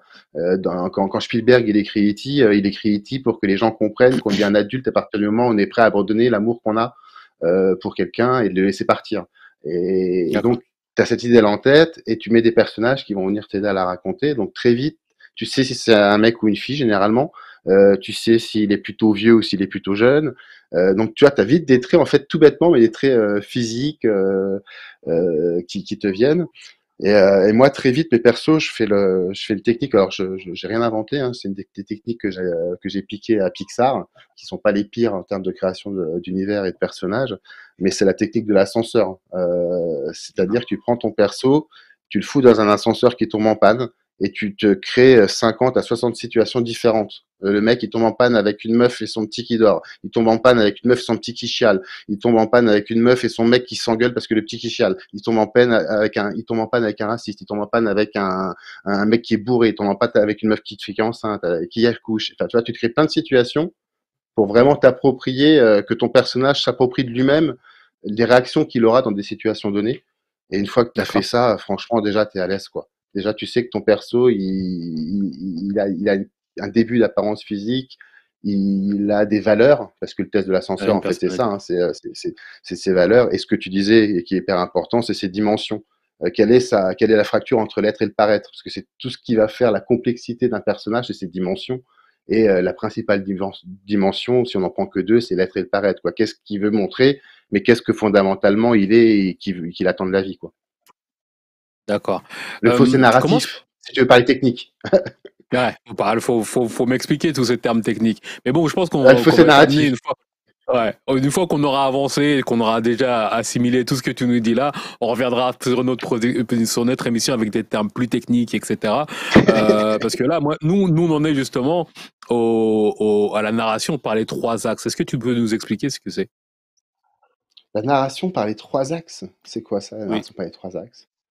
C'est par le développement en trois axes. On en entend beaucoup parler, que ce soit Ah, mais tu sais, la des situation. théoriciens sur l'écriture, il y en a à peu près 155, ça c'est qu'en France et dans le monde, ils sont 1700. Hein. Donc, D'accord, faut remettre en contexte parce que pour le coup, je peux pas tout d'accord. connaître, tout les connaître. Alors, en trois actes, exact, c'est en trois actes. Alors, pour le coup, tu as la situation initiale, tu Ah! as Oui, ouais, trois en actes, ouais, trois ça c'est actes. la Ouais, dramaturgie classique. voilà, Ah ouais. oui, ok. Bah, en Est-ce que fait, tu penses que c'est une bonne méthode? Est-ce que tu peux nous l'expliquer? c'est que T'en c'est suis. pas une bonne méthode. C'est pas que c'est une bonne méthode, c'est que Ah merde, c'est comme ça que les œuvres. Non, mais c'est ce que sont les œuvres. Les œuvres fonctionnent soit en d'accord, actes. Et la base de la dramaturgie moderne, classique, shakespearienne, etc., ça a été de définir qu'il y avait trois actes. Shakespeare en faisait au moins quatre ou cinq, mais en gros, il y avait trois actes. Un qui faisait, grosso merdo, en fait, qui est plus simple. Je sais pas si tu connais le schéma de Ken Adams. Pas Kev pas du Adams, tout. hein. Ken. Ouais, K-E-2-N. me réfléchis pas du tout, mais les deux, pas du tout, de toute façon. Voilà. Ken Adams, il explique bien les trois. T'as Pixar se les réapproprié aussi bien plus tard. C'est à la base, c'est le schéma qui décrit la structure des œuvres Disney et qui, D'accord, sans le dire, reprend les trois actes. Mais grosso merdo, ça commence par Il était une fois. Donc, bah, d'accord, tu présentes ton univers, tu présentes ce qui se passe, tu présentes où est-ce qu'on est, quoi, quand est-ce qu'on est. Ensuite, tu as chaque jour. Donc, chaque jour, là, tu vas commencer à raconter la vie de ton héros. Bah, qu'est-ce qui se passe dans cet univers et qu'est-ce qui se passe pour ton héros tous les jours. Et tu as le troisième point qui est le premier point de pivot de fin de premier acte, qui est mais un jour.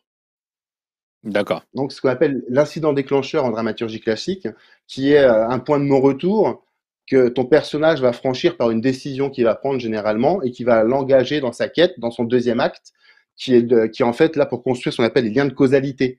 Le deuxième acte, c'est vraiment pour dire, bah voilà, il va lui arriver un truc, donc il va réagir, sa réaction va entraîner une autre conséquence qu'il va devoir affronter, et en fonction de la durée de ton récit, ben, il va affronter plein de trucs pour que le récit soit plus ou moins long, pour qu'il d'accord, atteigne finalement dans le troisième acte la résolution de sa quête, le climax final.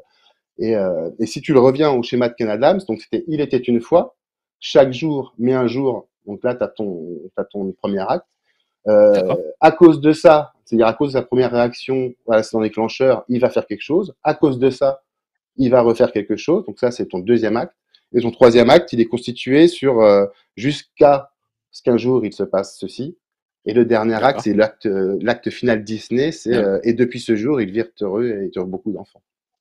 Voilà. Les D'accord. 3 actes de la dramaturgie, c'est ça. Adrien, est-ce que toi, lorsque tu reçois des œuvres, justement de... Là, je t'ai réveillé, hein. Je t'ai réveillé. Je Lorsque... dormais les yeux ouverts, en fait. Ouais, ouais. C'est une T'es en mode technique de bureau que PNJ, je tu bougeais développe plus, j'ai depuis dit des années. attends, je vais la réveiller. Est-ce que toi, quand tu reçois justement des pitchs et des scripts, tu fais attention au niveau des auteurs, au niveau de narration des auteurs, bien sûr que oui, mais est-ce que tu balises un peu, t'as des espèces de cases à cocher lorsque tu lis des nouveaux scripts qui t'arrivent? Oui, oui et non, j'ai envie de répondre. En fait, oui, tout à l'heure, par exemple, vous parliez de cohérence de récit. Je pense que c'est pour ça que ça a tout de suite accroché avec Jeff, c'est que c'est une des choses à laquelle je fais le plus attention, en fait. C'est-à-dire que dans une histoire, tu peux absolument tout te permettre, mais il faut que l'univers soit cohérent, que les rapports entre les personnages soient cohérents, que ça se sente naturel en fait. En fait, pour comprendre ça, tu as juste à regarder une dizaine d'épisodes d'Adventure Time D'accord? et tu fais OK, en fait, l'univers c'est n'importe quoi, mais en fait c'est quand même cohérent et donc ça tient. Donc même si il parle à une licorne d'un côté et à un espèce de nuage vivant de l'autre, bah en fait ça fonctionne et ça semble normal quoi. Donc ça c'est une des choses à laquelle je fais plus attention. Vis-à-vis des 3 actes, pas vraiment. Parce qu'en fait, bah, comme disait Jeff, c'est assez classique et moi je vais même peut-être aller plus loin. C'est que il y a un bouquin qui est un peu une référence, qui est Le héros aux 1000 visages. J'ai plus le nom de l'auteur. En fait, qui est méga cruel avec ce qu'on fait, enfin avec le métier d'auteur qui est de raconter des histoires, qui dit qu'en fait, on raconte à peu près toujours la même histoire et que les personnages sont à peu près toujours les mêmes et que c'est à peu près tout le temps un récit initiatique. Bon, c'est super fataliste, mais en fait, c'est ce qui fait que je porte pas particulièrement d'attention à ces 3 actes-là, parce que s'ils y sont pas, soit c'est vraiment un truc extraordinaire et dans ce cas-là, bah, il faut le faire, il faut y aller, quoi. Soit c'est juste que ça fonctionne pas.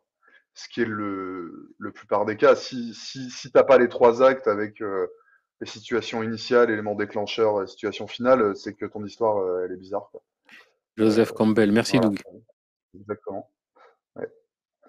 Après, c'est tout le Euh, problème des recettes, hein. Justement, tu sais, je te disais, il y a Binbeck qui ont théorisé comment écrire, etc. Tu vois, moi, quand j'ai débuté, j'ai fait les masterclass story de Robert McKee. Et ben, les auteurs que je côtoyais à l'époque me disaient, ah là, la méthode américaine, les recettes américaines, franchement, non merci, etc. Et en fait, les mecs, aujourd'hui, c'est les mêmes mecs qui sont accrochés à Netflix comme des gueudins parce qu'ils sont accrochés à cette méthode, par cette méthode-là, tu vois, qui Ouais. fonctionne très bien. Et une nouvelle fois, toutes les techniques dont on parle là, en fait, c'est des choses qu'on a formalisées, mais c'est surtout parce que nos cerveaux sont habitués à consommer les histoires comme ça. Il y a un mec un jour qui a créé le mot cliffhanger. Il a dit, ouais, quand on va couper l'action à son paroxysme, ça va s'appeler un cliffhanger et ça va être génial et c'est comme ça qu'on va faire les séries. Mec, t'as lu Scheherazade? Enfin, tu vois, le principe de Ah non, non. Scheherazade et Mille et une nuits, c'est la création du cliffhanger pour faire patienter son audience et donc tout ce qu'on se raconte là, les techniques qu'on se raconte là, il y a plein de gens qui les ont naturellement parce que on a été cultivé là-dedans. Et après, en sortir aussi, généralement, créer des récits exceptionnels, soit des grosses daubes, mais justement sortir de ces trucs un petit peu trop enfermants, il peut se donner des très beaux récits. Pour aller dans ton sens encore, moi, il me semble qu'il y avait un reportage sur Star Wars qui s'appelle L'Empire des rêves, où justement il remontait à la manière de raconter une histoire, où il racontait un peu que c'était valable depuis la mythologie grecque en fait, que on avait le même schéma et qu'en fait on l'adaptait à notre époque et à notre univers qu'on réussissait malgré tout. Que la prouesse était plus dans la manière d'inventer l'univers et tout ce qui va autour, mais que le récit du personnage principal en gros, c'est à peu près la même chose. Moi, je vous le conseille vraiment, Star Wars, l'Empire des rêves. Il doit être sur Disney Plus pour le coup, vu que Disney rachète tout. Je me demande même s'ils m'ont pas racheté moi, mais il doit être sur Disney Plus aussi. Adrien, en moyenne, combien d'œuvres sortent sur l'application Webtoon Factory? C'est Culture Dream 6 qui pose la question. j'ai vu passer la question sur le chat et j'ai pas fait mes devoirs, donc j'ai pas les chiffres. Mais je dirais vous pouvez en compter facile 2 par mois. 2 par mois? Donc, Ça fait 24 à l'année? nous, en termes de combien d'œuvres sortent sur l'appli, je dirais de nouvelles œuvres, ça doit être à peu près 2 par mois, quand on est en D'accord. moyenne, ouais, en rythme de croisière. C'est pas mal, c'est pas mal. Jeff, on reprend notre petite discussion. Comment tu crées ton antagoniste? Le grand méchant loup, le grand méchant lieu, ou le grand méchant univers, ou la grande méchante Ah, destinée, ou... alors pour le coup, moi, une nouvelle fois, on est tous hyper différents dans nos constructions. Moi, le méchant de l'histoire, il Ouais, se construit vraiment tout seul, quoi. Généralement, je l'ai pas au d'accord, départ. Il va se construire pour d'accord, vraiment venir servir au mieux le rôle qu'il doit jouer dans la quête de mon personnage principal, quoi.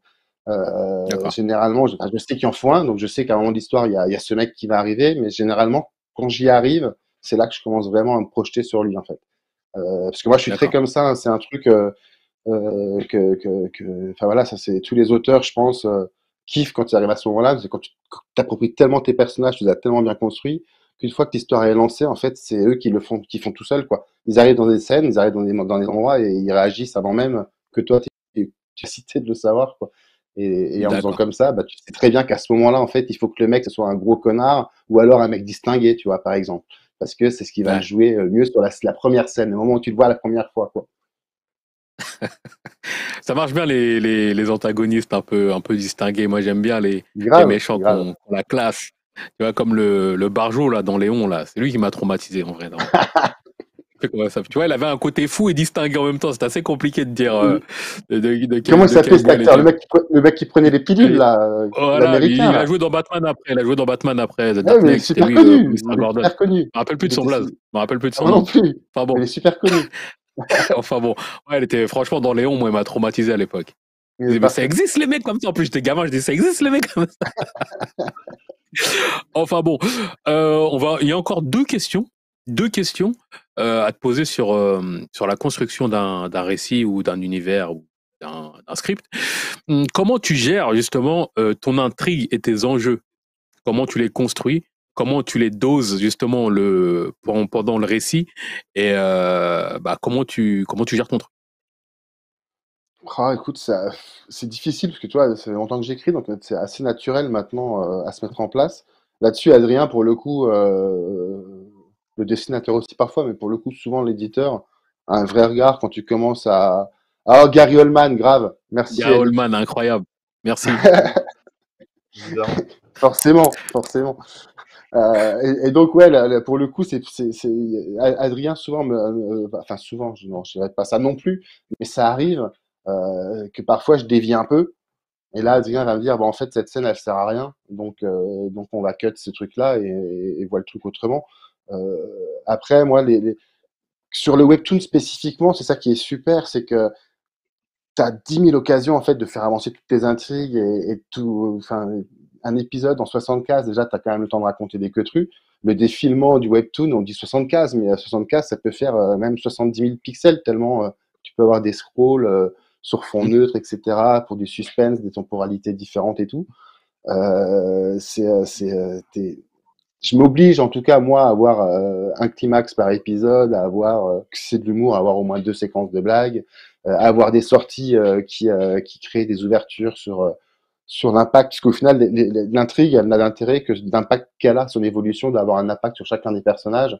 Et c'est vrai que j'aime bien structurer mes épisodes pour que dans l'épisode, au moins sur un des personnages, on sente complètement l'impact de l'intrigue sur lui, quoi. Comment on fait pour pas s'en mêler les pinceaux? Moi, c'est une question que je me suis toujours posée.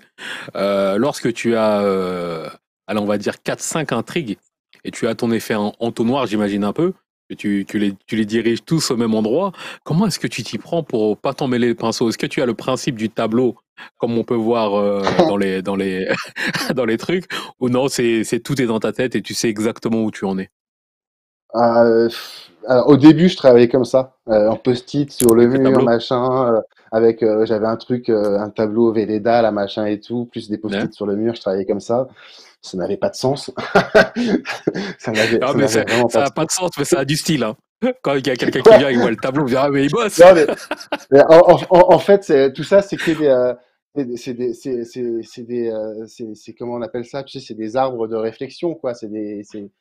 C'est toutes des réflexions que tu peux mener très facilement, soit sur des logiciels. Moi, je suis pas très logiciel, D'accord. soit sur papier.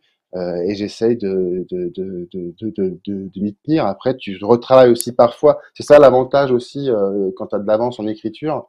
C'est que moi, ça peut m'arriver, je vais arriver à l'épisode 10 et je me rends compte qu'il y a un truc qui décode ou qui est pas assez fort et qui, des fois, faut le reprendre sur 2, 3, 4 épisodes avant. Ben là, tu vas venir corriger tes trucs, réinsérer des choses ou en enlever pour que ça colle un petit peu mieux, quoi. Donc, tu es un petit peu dans la bricole parfois, mais sinon, tu vois assez clair parce que tu sais, nous, on travaille les saisons, en tout cas les miennes, quand elles sont achetées, il y a déjà le pitch de chaque épisode. Donc je sais D'accord. exactement quel moment d'intrigue je dois traiter. Alors après, ça peut bouger, tu vois, à l'écriture. Mais en tout cas, je sais qu'à peu près à l'épisode 17, je dois avoir résolu tel truc et je dois avoir déclenché tel truc, tu vois. D'accord.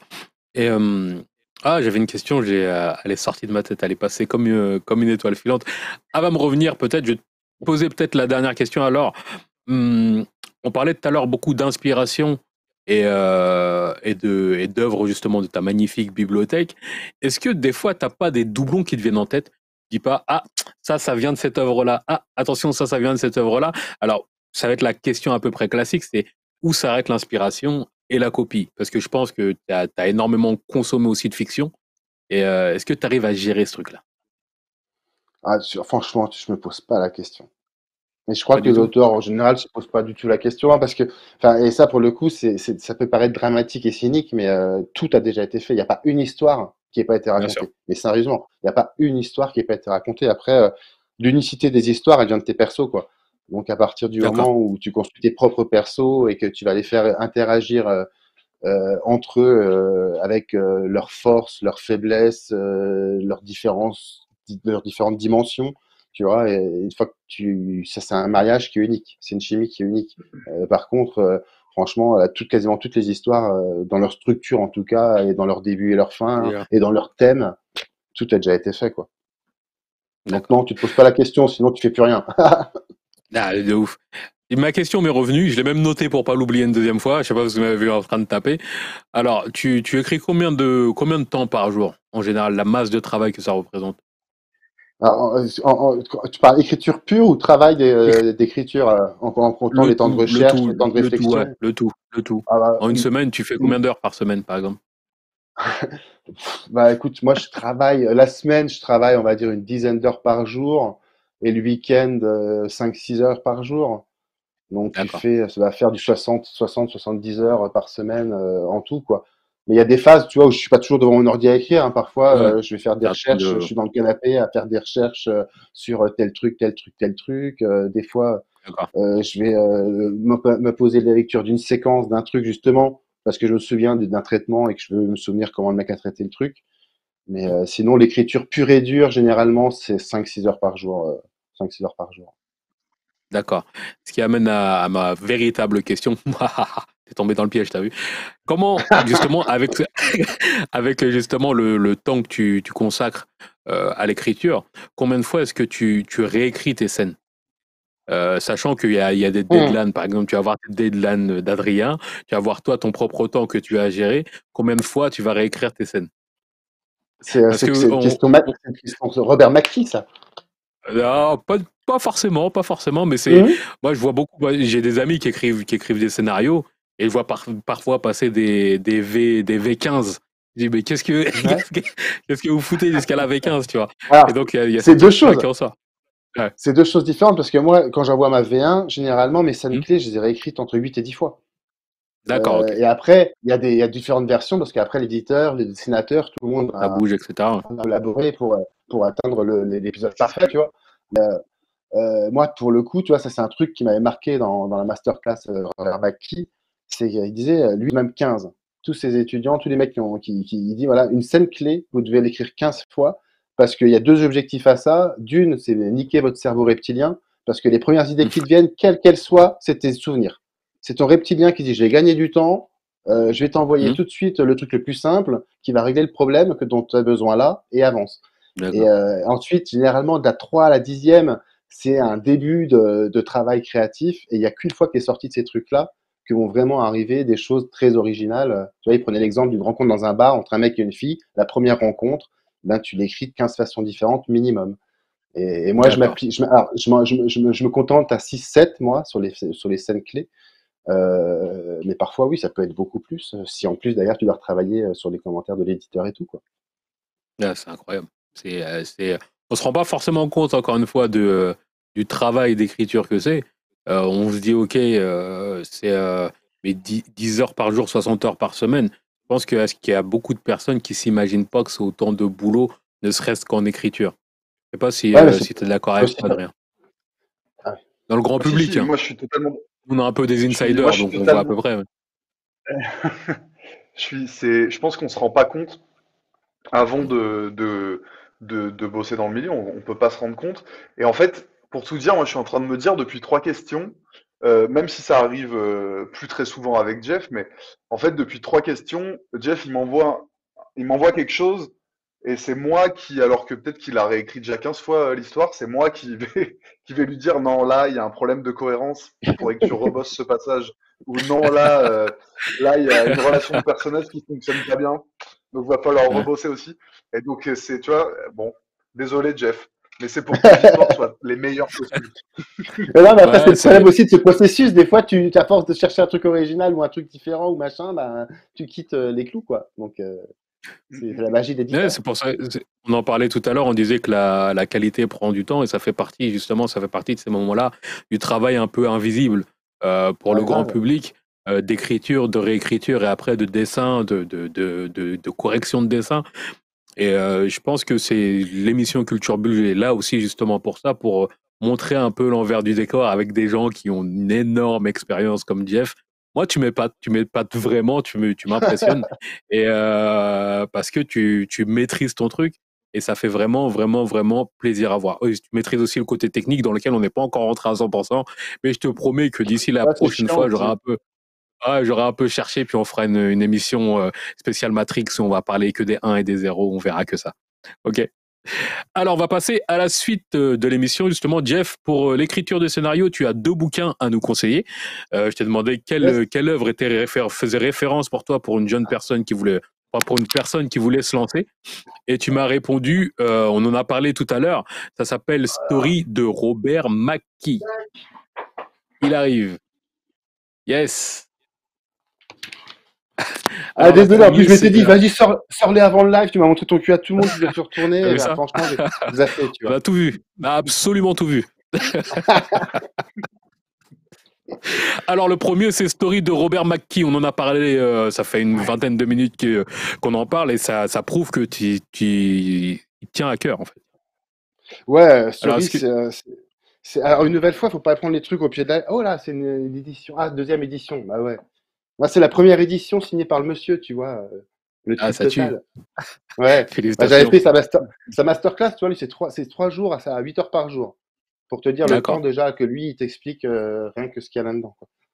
Mais ouais, D'accord. c'est en termes pour apprendre tout ce qui va être la structure et les dimensions, les différentes dimensions que intègre ce mot, tu vois, la structure de construction de tes intrigues, de tes personnages, de tes scènes clés, parce qu'au final, chaque intrigue, elle définit des scènes clés qui doivent apporter des trucs au récit et tout ça.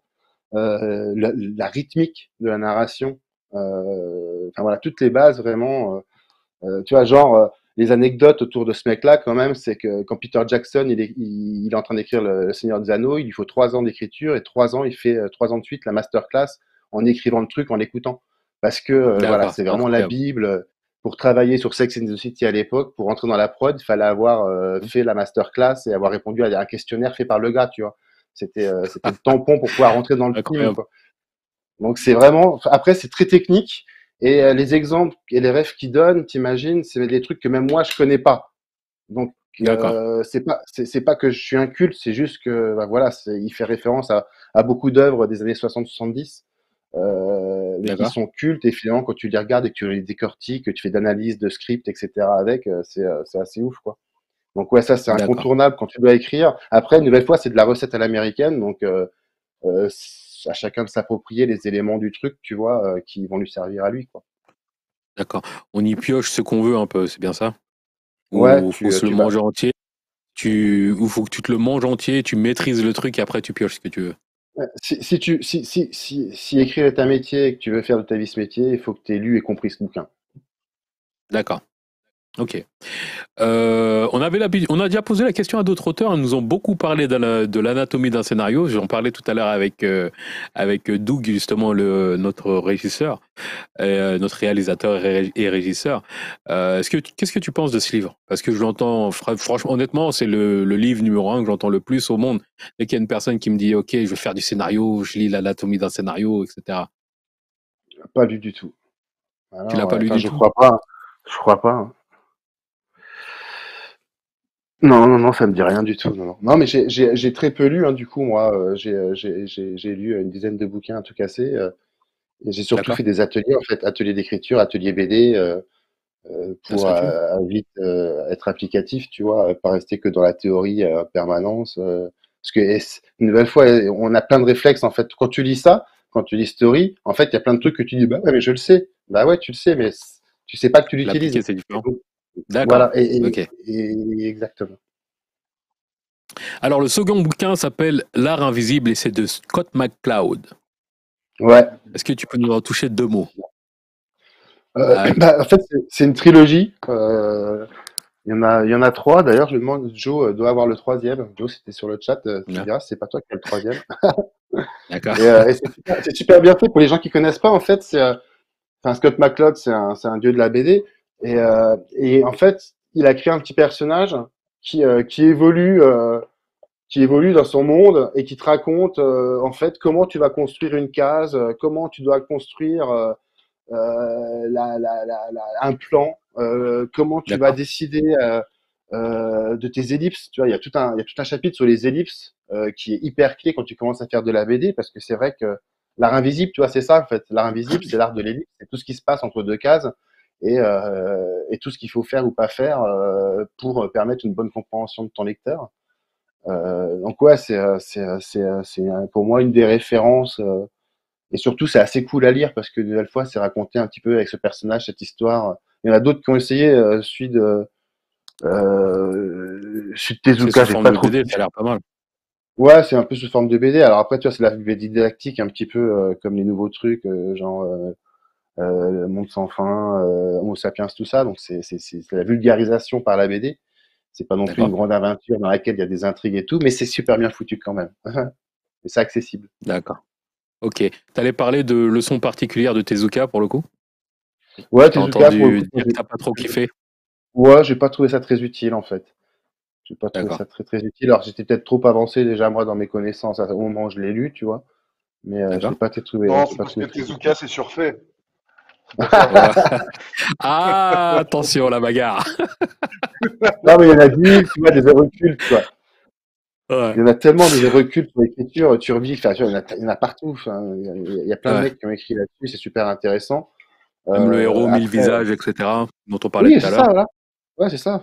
T'en as plein, plein, plein. Après, en fait, si tu les lis tous, faut qu'à un moment, tu aies une sacrée force, une puissance de choix et d'arbitrage, parce que voilà, ils disent pas tous la même chose, ils ont des partis pris qui sont différents aussi. Après, il y a beaucoup de troncs communs quand même, qui fait que tu peux Ah, des fois te faire chier quand on a déjà lu deux ou trois, que le quatrième t'apprend plus grand chose, quoi. Mais surtout après, ce qu'il faut, c'est se manger, quoi, écrire, comme tu disais tout à l'heure, quoi. Pas se donner de limites, quoi. mm, Les dessinateurs dessiner, ceux qui veulent écrire des histoires, écrivez, découper, storyboarder, même si, moi, tu verrais la gueule de mes storyboards au début, quoi, mais t'es obligé de passer par là, quoi. C'est fait en fil de d'accord. fer, sans dimension, dégueulasse, mais faut le faire, faut lire un peu, D'accord. et surtout beaucoup consommer du support que tu veux développer, et puis écrire, quoi. D'ailleurs, ça amène une autre question. Lorsque tu écris, tu fais le storyboard aussi, pour le coup, si je comprends bien, c'est toi qui fais le découpage. Non, alors je recommande un découpage moi dans mon écriture, mais par contre je propose pas de storyboard, je le fais pour moi. Moi, il y a des moments D'accord. pour bien lire une page, je vais me découper la page avec les types de cases que j'ai en tête, les plans que j'ai en case, etc. Mais c'est pas montrable. C'est D'accord. juste pour me dire est-ce que voilà cette scène-là, elle va tenir en 8 cases ou est-ce qu'il faut que je la taille en 3, 4 et que je la fasse sur 2 pages ou que je fasse une pleine page, etc. Des fois, tu es obligé de passer par cette visualisation un peu sale et ou honteuse que on ne peut pas appeler un dessin. Mais D'accord. c'est personnel. Adrien, je crois qu'il les a jamais vus, hein. Peut-être une fois en rigolant sur une vidéo, mais Non, non, c'est pas des trucs que je Jamais. montre. Si, peut-être sur une visio vite fait, ouais, mais non, Ouais, je les ai peut-être, ouais. jamais eus devant moi. Ouais. Non, non, vaut mieux. Ah, ça, On ça, épargne. conserve, J'attends de voir. regarde, ça se conserve, ça. En tout cas, Et c'est merci quoi? Jeff, J'en ai merci sur mon pour... Insta. J'en ai sur mon Insta. Allez, Tu on vas va t'en voir. trouver. Au tout début de mon Insta, tu dois en trouver. L'Insta on Allez, va faut que je relancer ton regarde. Insta d'ailleurs pour qu'on puisse avoir tes coordonnées. Allez fouiller dans le Insta de Jeff pour trouver les bonhommes fil de fer, les bonhommes bâtons et nous les amener devant la place publique, que toute la France puisse les voir. En tout cas, merci Jeff, merci beaucoup d'être passé dans Culture Bulle. Merci pour tes conseils et pour tes conseils de lecture et pour d'avoir répondu à nos questions sur justement l'écriture de script et de scénario. On va pouvoir passer au concours. J'ai vu Sandrine dans le coin, je sais qu'il faut qu'on passe au concours. Et c'est la dernière fois que je la fais, celle-là, Sandrine, je te promets. C'est la dernière fois que je la fais. Je l'ai fait 2 fois déjà, c'est déjà 2 fois de trop. En tout cas, on va passer au concours où vous allez pouvoir gagner 50 coins de Webtoon Factory. Alors, ça va être simple pour participer. Il suffit de taper point d'exclamation BAD. Point d'exclamation BAD. C'est parti. Alors, Jeff, ça a été? C'était pas si terrible, hein, Culture Bulle. T'as Non, pas ça mangé tout va. cru. Ouais, ça Non, va. ça a été. Franchement, comme je t'ai dit, c'était vraiment le côté chill. Et moi, lorsque c'est vrai que, je sais plus, c'était Adrien directement ou Eloi qui m'a proposé de partir en espèce de masterclass autour de l'écriture et trouvé ça super intéressant. Je pense qu'on va être amené à le refaire. Je cherche encore une manière plus ludique de le faire, justement en Ouais, ça essayant d'avoir pas, en fait. des gens qui grattent chez eux, etc. Je t'en avais parlé aussi un peu, mais malheureusement, on était à 3 jours du truc, donc impossible de mettre ça sur pied. Mais moi, ça m'intéresse vraiment de donner beaucoup de valeur ajoutée aux spectateurs, parce que ce soit les spectateurs, les viewers, ou moi en tant que présentateur, ou même Adrien, je pense qu'on a beaucoup, beaucoup, beaucoup à apprendre des personnes qui sont sur le terrain, et que lorsqu'on aime la BD ou le manga ou quoi, on veut toujours comprendre un peu les coulisses. Et tu m'avais d'ailleurs dit dimanche que tu avais un peu dessiné justement pour comprendre comment fonctionnait un peu ton dessinateur, etc. Et on est dans la même on est un peu dans la même démarche. Adrien, ça a Ok. été Ouais, ouais, carrément, carrément. cool. Euh, ouais, moi, je savais pas à quoi m'attendre pour tout dire, mais non, ça a été. Après, je t'avoue que la dernière partie, du coup, bah, c'était super, hein. Mais moi, j'ai été très spectateur parce que c'était vraiment centré sur Jeff, et tant mieux d'ailleurs. Bien sûr. Euh, mais voilà, pour les prochaines fois, moi, je serais pas contre de revenir, mais trouver un moyen peut-être de me faire intervenir parce que, enfin, ou en tout cas l'éditeur, euh, Ouais. parce qu'à la fin, il y a quand même, si je peux donner un point un peu négatif, c'est juste, à un moment, j'attendais un peu, quoi. J'étais un peu là, Ouais, j'ai ok, remarqué. mais J'ai remarqué. Mais habituellement, je pose plus de questions aux gens de la maison, on va dire ça comme ça. Mais Jeff était tellement intéressant et je pense que tu en as beaucoup oui, appris oui, Je parle aussi. oui. trop. Ouais. Je parle Non, pas trop. Je du suis tout. Non, désolé. mais Non, mais c'est Non, pas vrai. du tout. C'est vrai. là, tu vois, moi, j'ai même, enfin, j'en sais rien, je sais pas si c'est possible, mais tu vois, quitte à ce que la personne de la maison soit là au début, tu vois, quand on parle des séries, quand j'ai fait les petits Hein. pitchs et tout, et puis que quand Hmm. elle focus sur Jeff, Sur Jeff? sur comment Ah, il bosse, etc., bah que moi, je me retire, en fait. Je dis coucou, tu vois, d'accord. ou j'en sais rien, Ouais, tu à vois, voir. Honnêtement, pour c'est vraiment laisser toute culture la bulle. place à voir, ouais. On est encore dans les premiers balbutiements. On se disait ça la semaine dernière avec Sébastien. Justement, on était encore en train de bâtir une émission. On a plein d'idées. Malheureusement, on peut pas les mettre en place d'une semaine à l'autre parce que ça demande énormément de préparation, énormément de travail. Mais c'est encore Ouais, bah oui. le début de ce format. Et j'espère qu'on y trouvera tous notre compte. Et tu verras, ça va être de plus en plus fun parce que c'est vraiment compliqué de trouver l'équilibre entre le divertissement, entre guillemets, et la valeur ajoutée.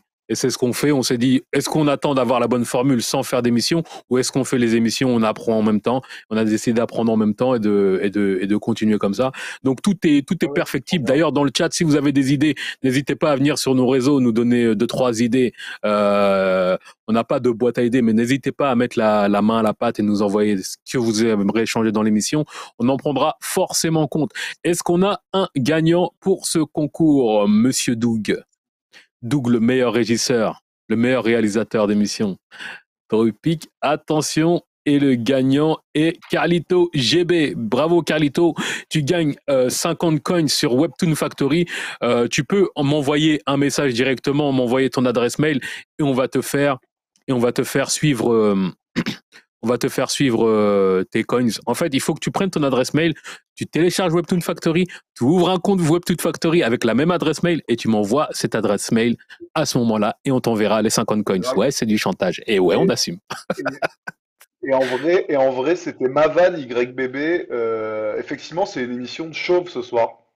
Donc, on a Exactement. exploité le Totalement live. chauve. Grave. Ah, il Totalement se la chauve, pète voilà. parce qu'il a plein de cheveux et il est barbu et tout ça. Il se la pète parce qu'il a pas de poils Ouais, partout. il est à l'envers. Il est à l'envers. Il n'a pas compris le monde. Il n'a pas compris le monde. Ou le monde ne l'a pas Ok. compris. Je ne sais pas. En tout cas, merci à vous. On se retrouve, nous. Merci, Jeff. Merci beaucoup. Et on se dit à la prochaine. Tu reviens quand tu veux, encore une fois. Nous, on se retrouve Plaisir. la semaine prochaine, lundi prochain, pour une émission Culture Bulle, c'est à 21h. Restez connectés sur les réseaux sociaux pour découvrir l'invité. Et on s'est dit à bientôt. Ciao, ciao tout le monde. Salut tout le À monde. bientôt. Bonne soirée.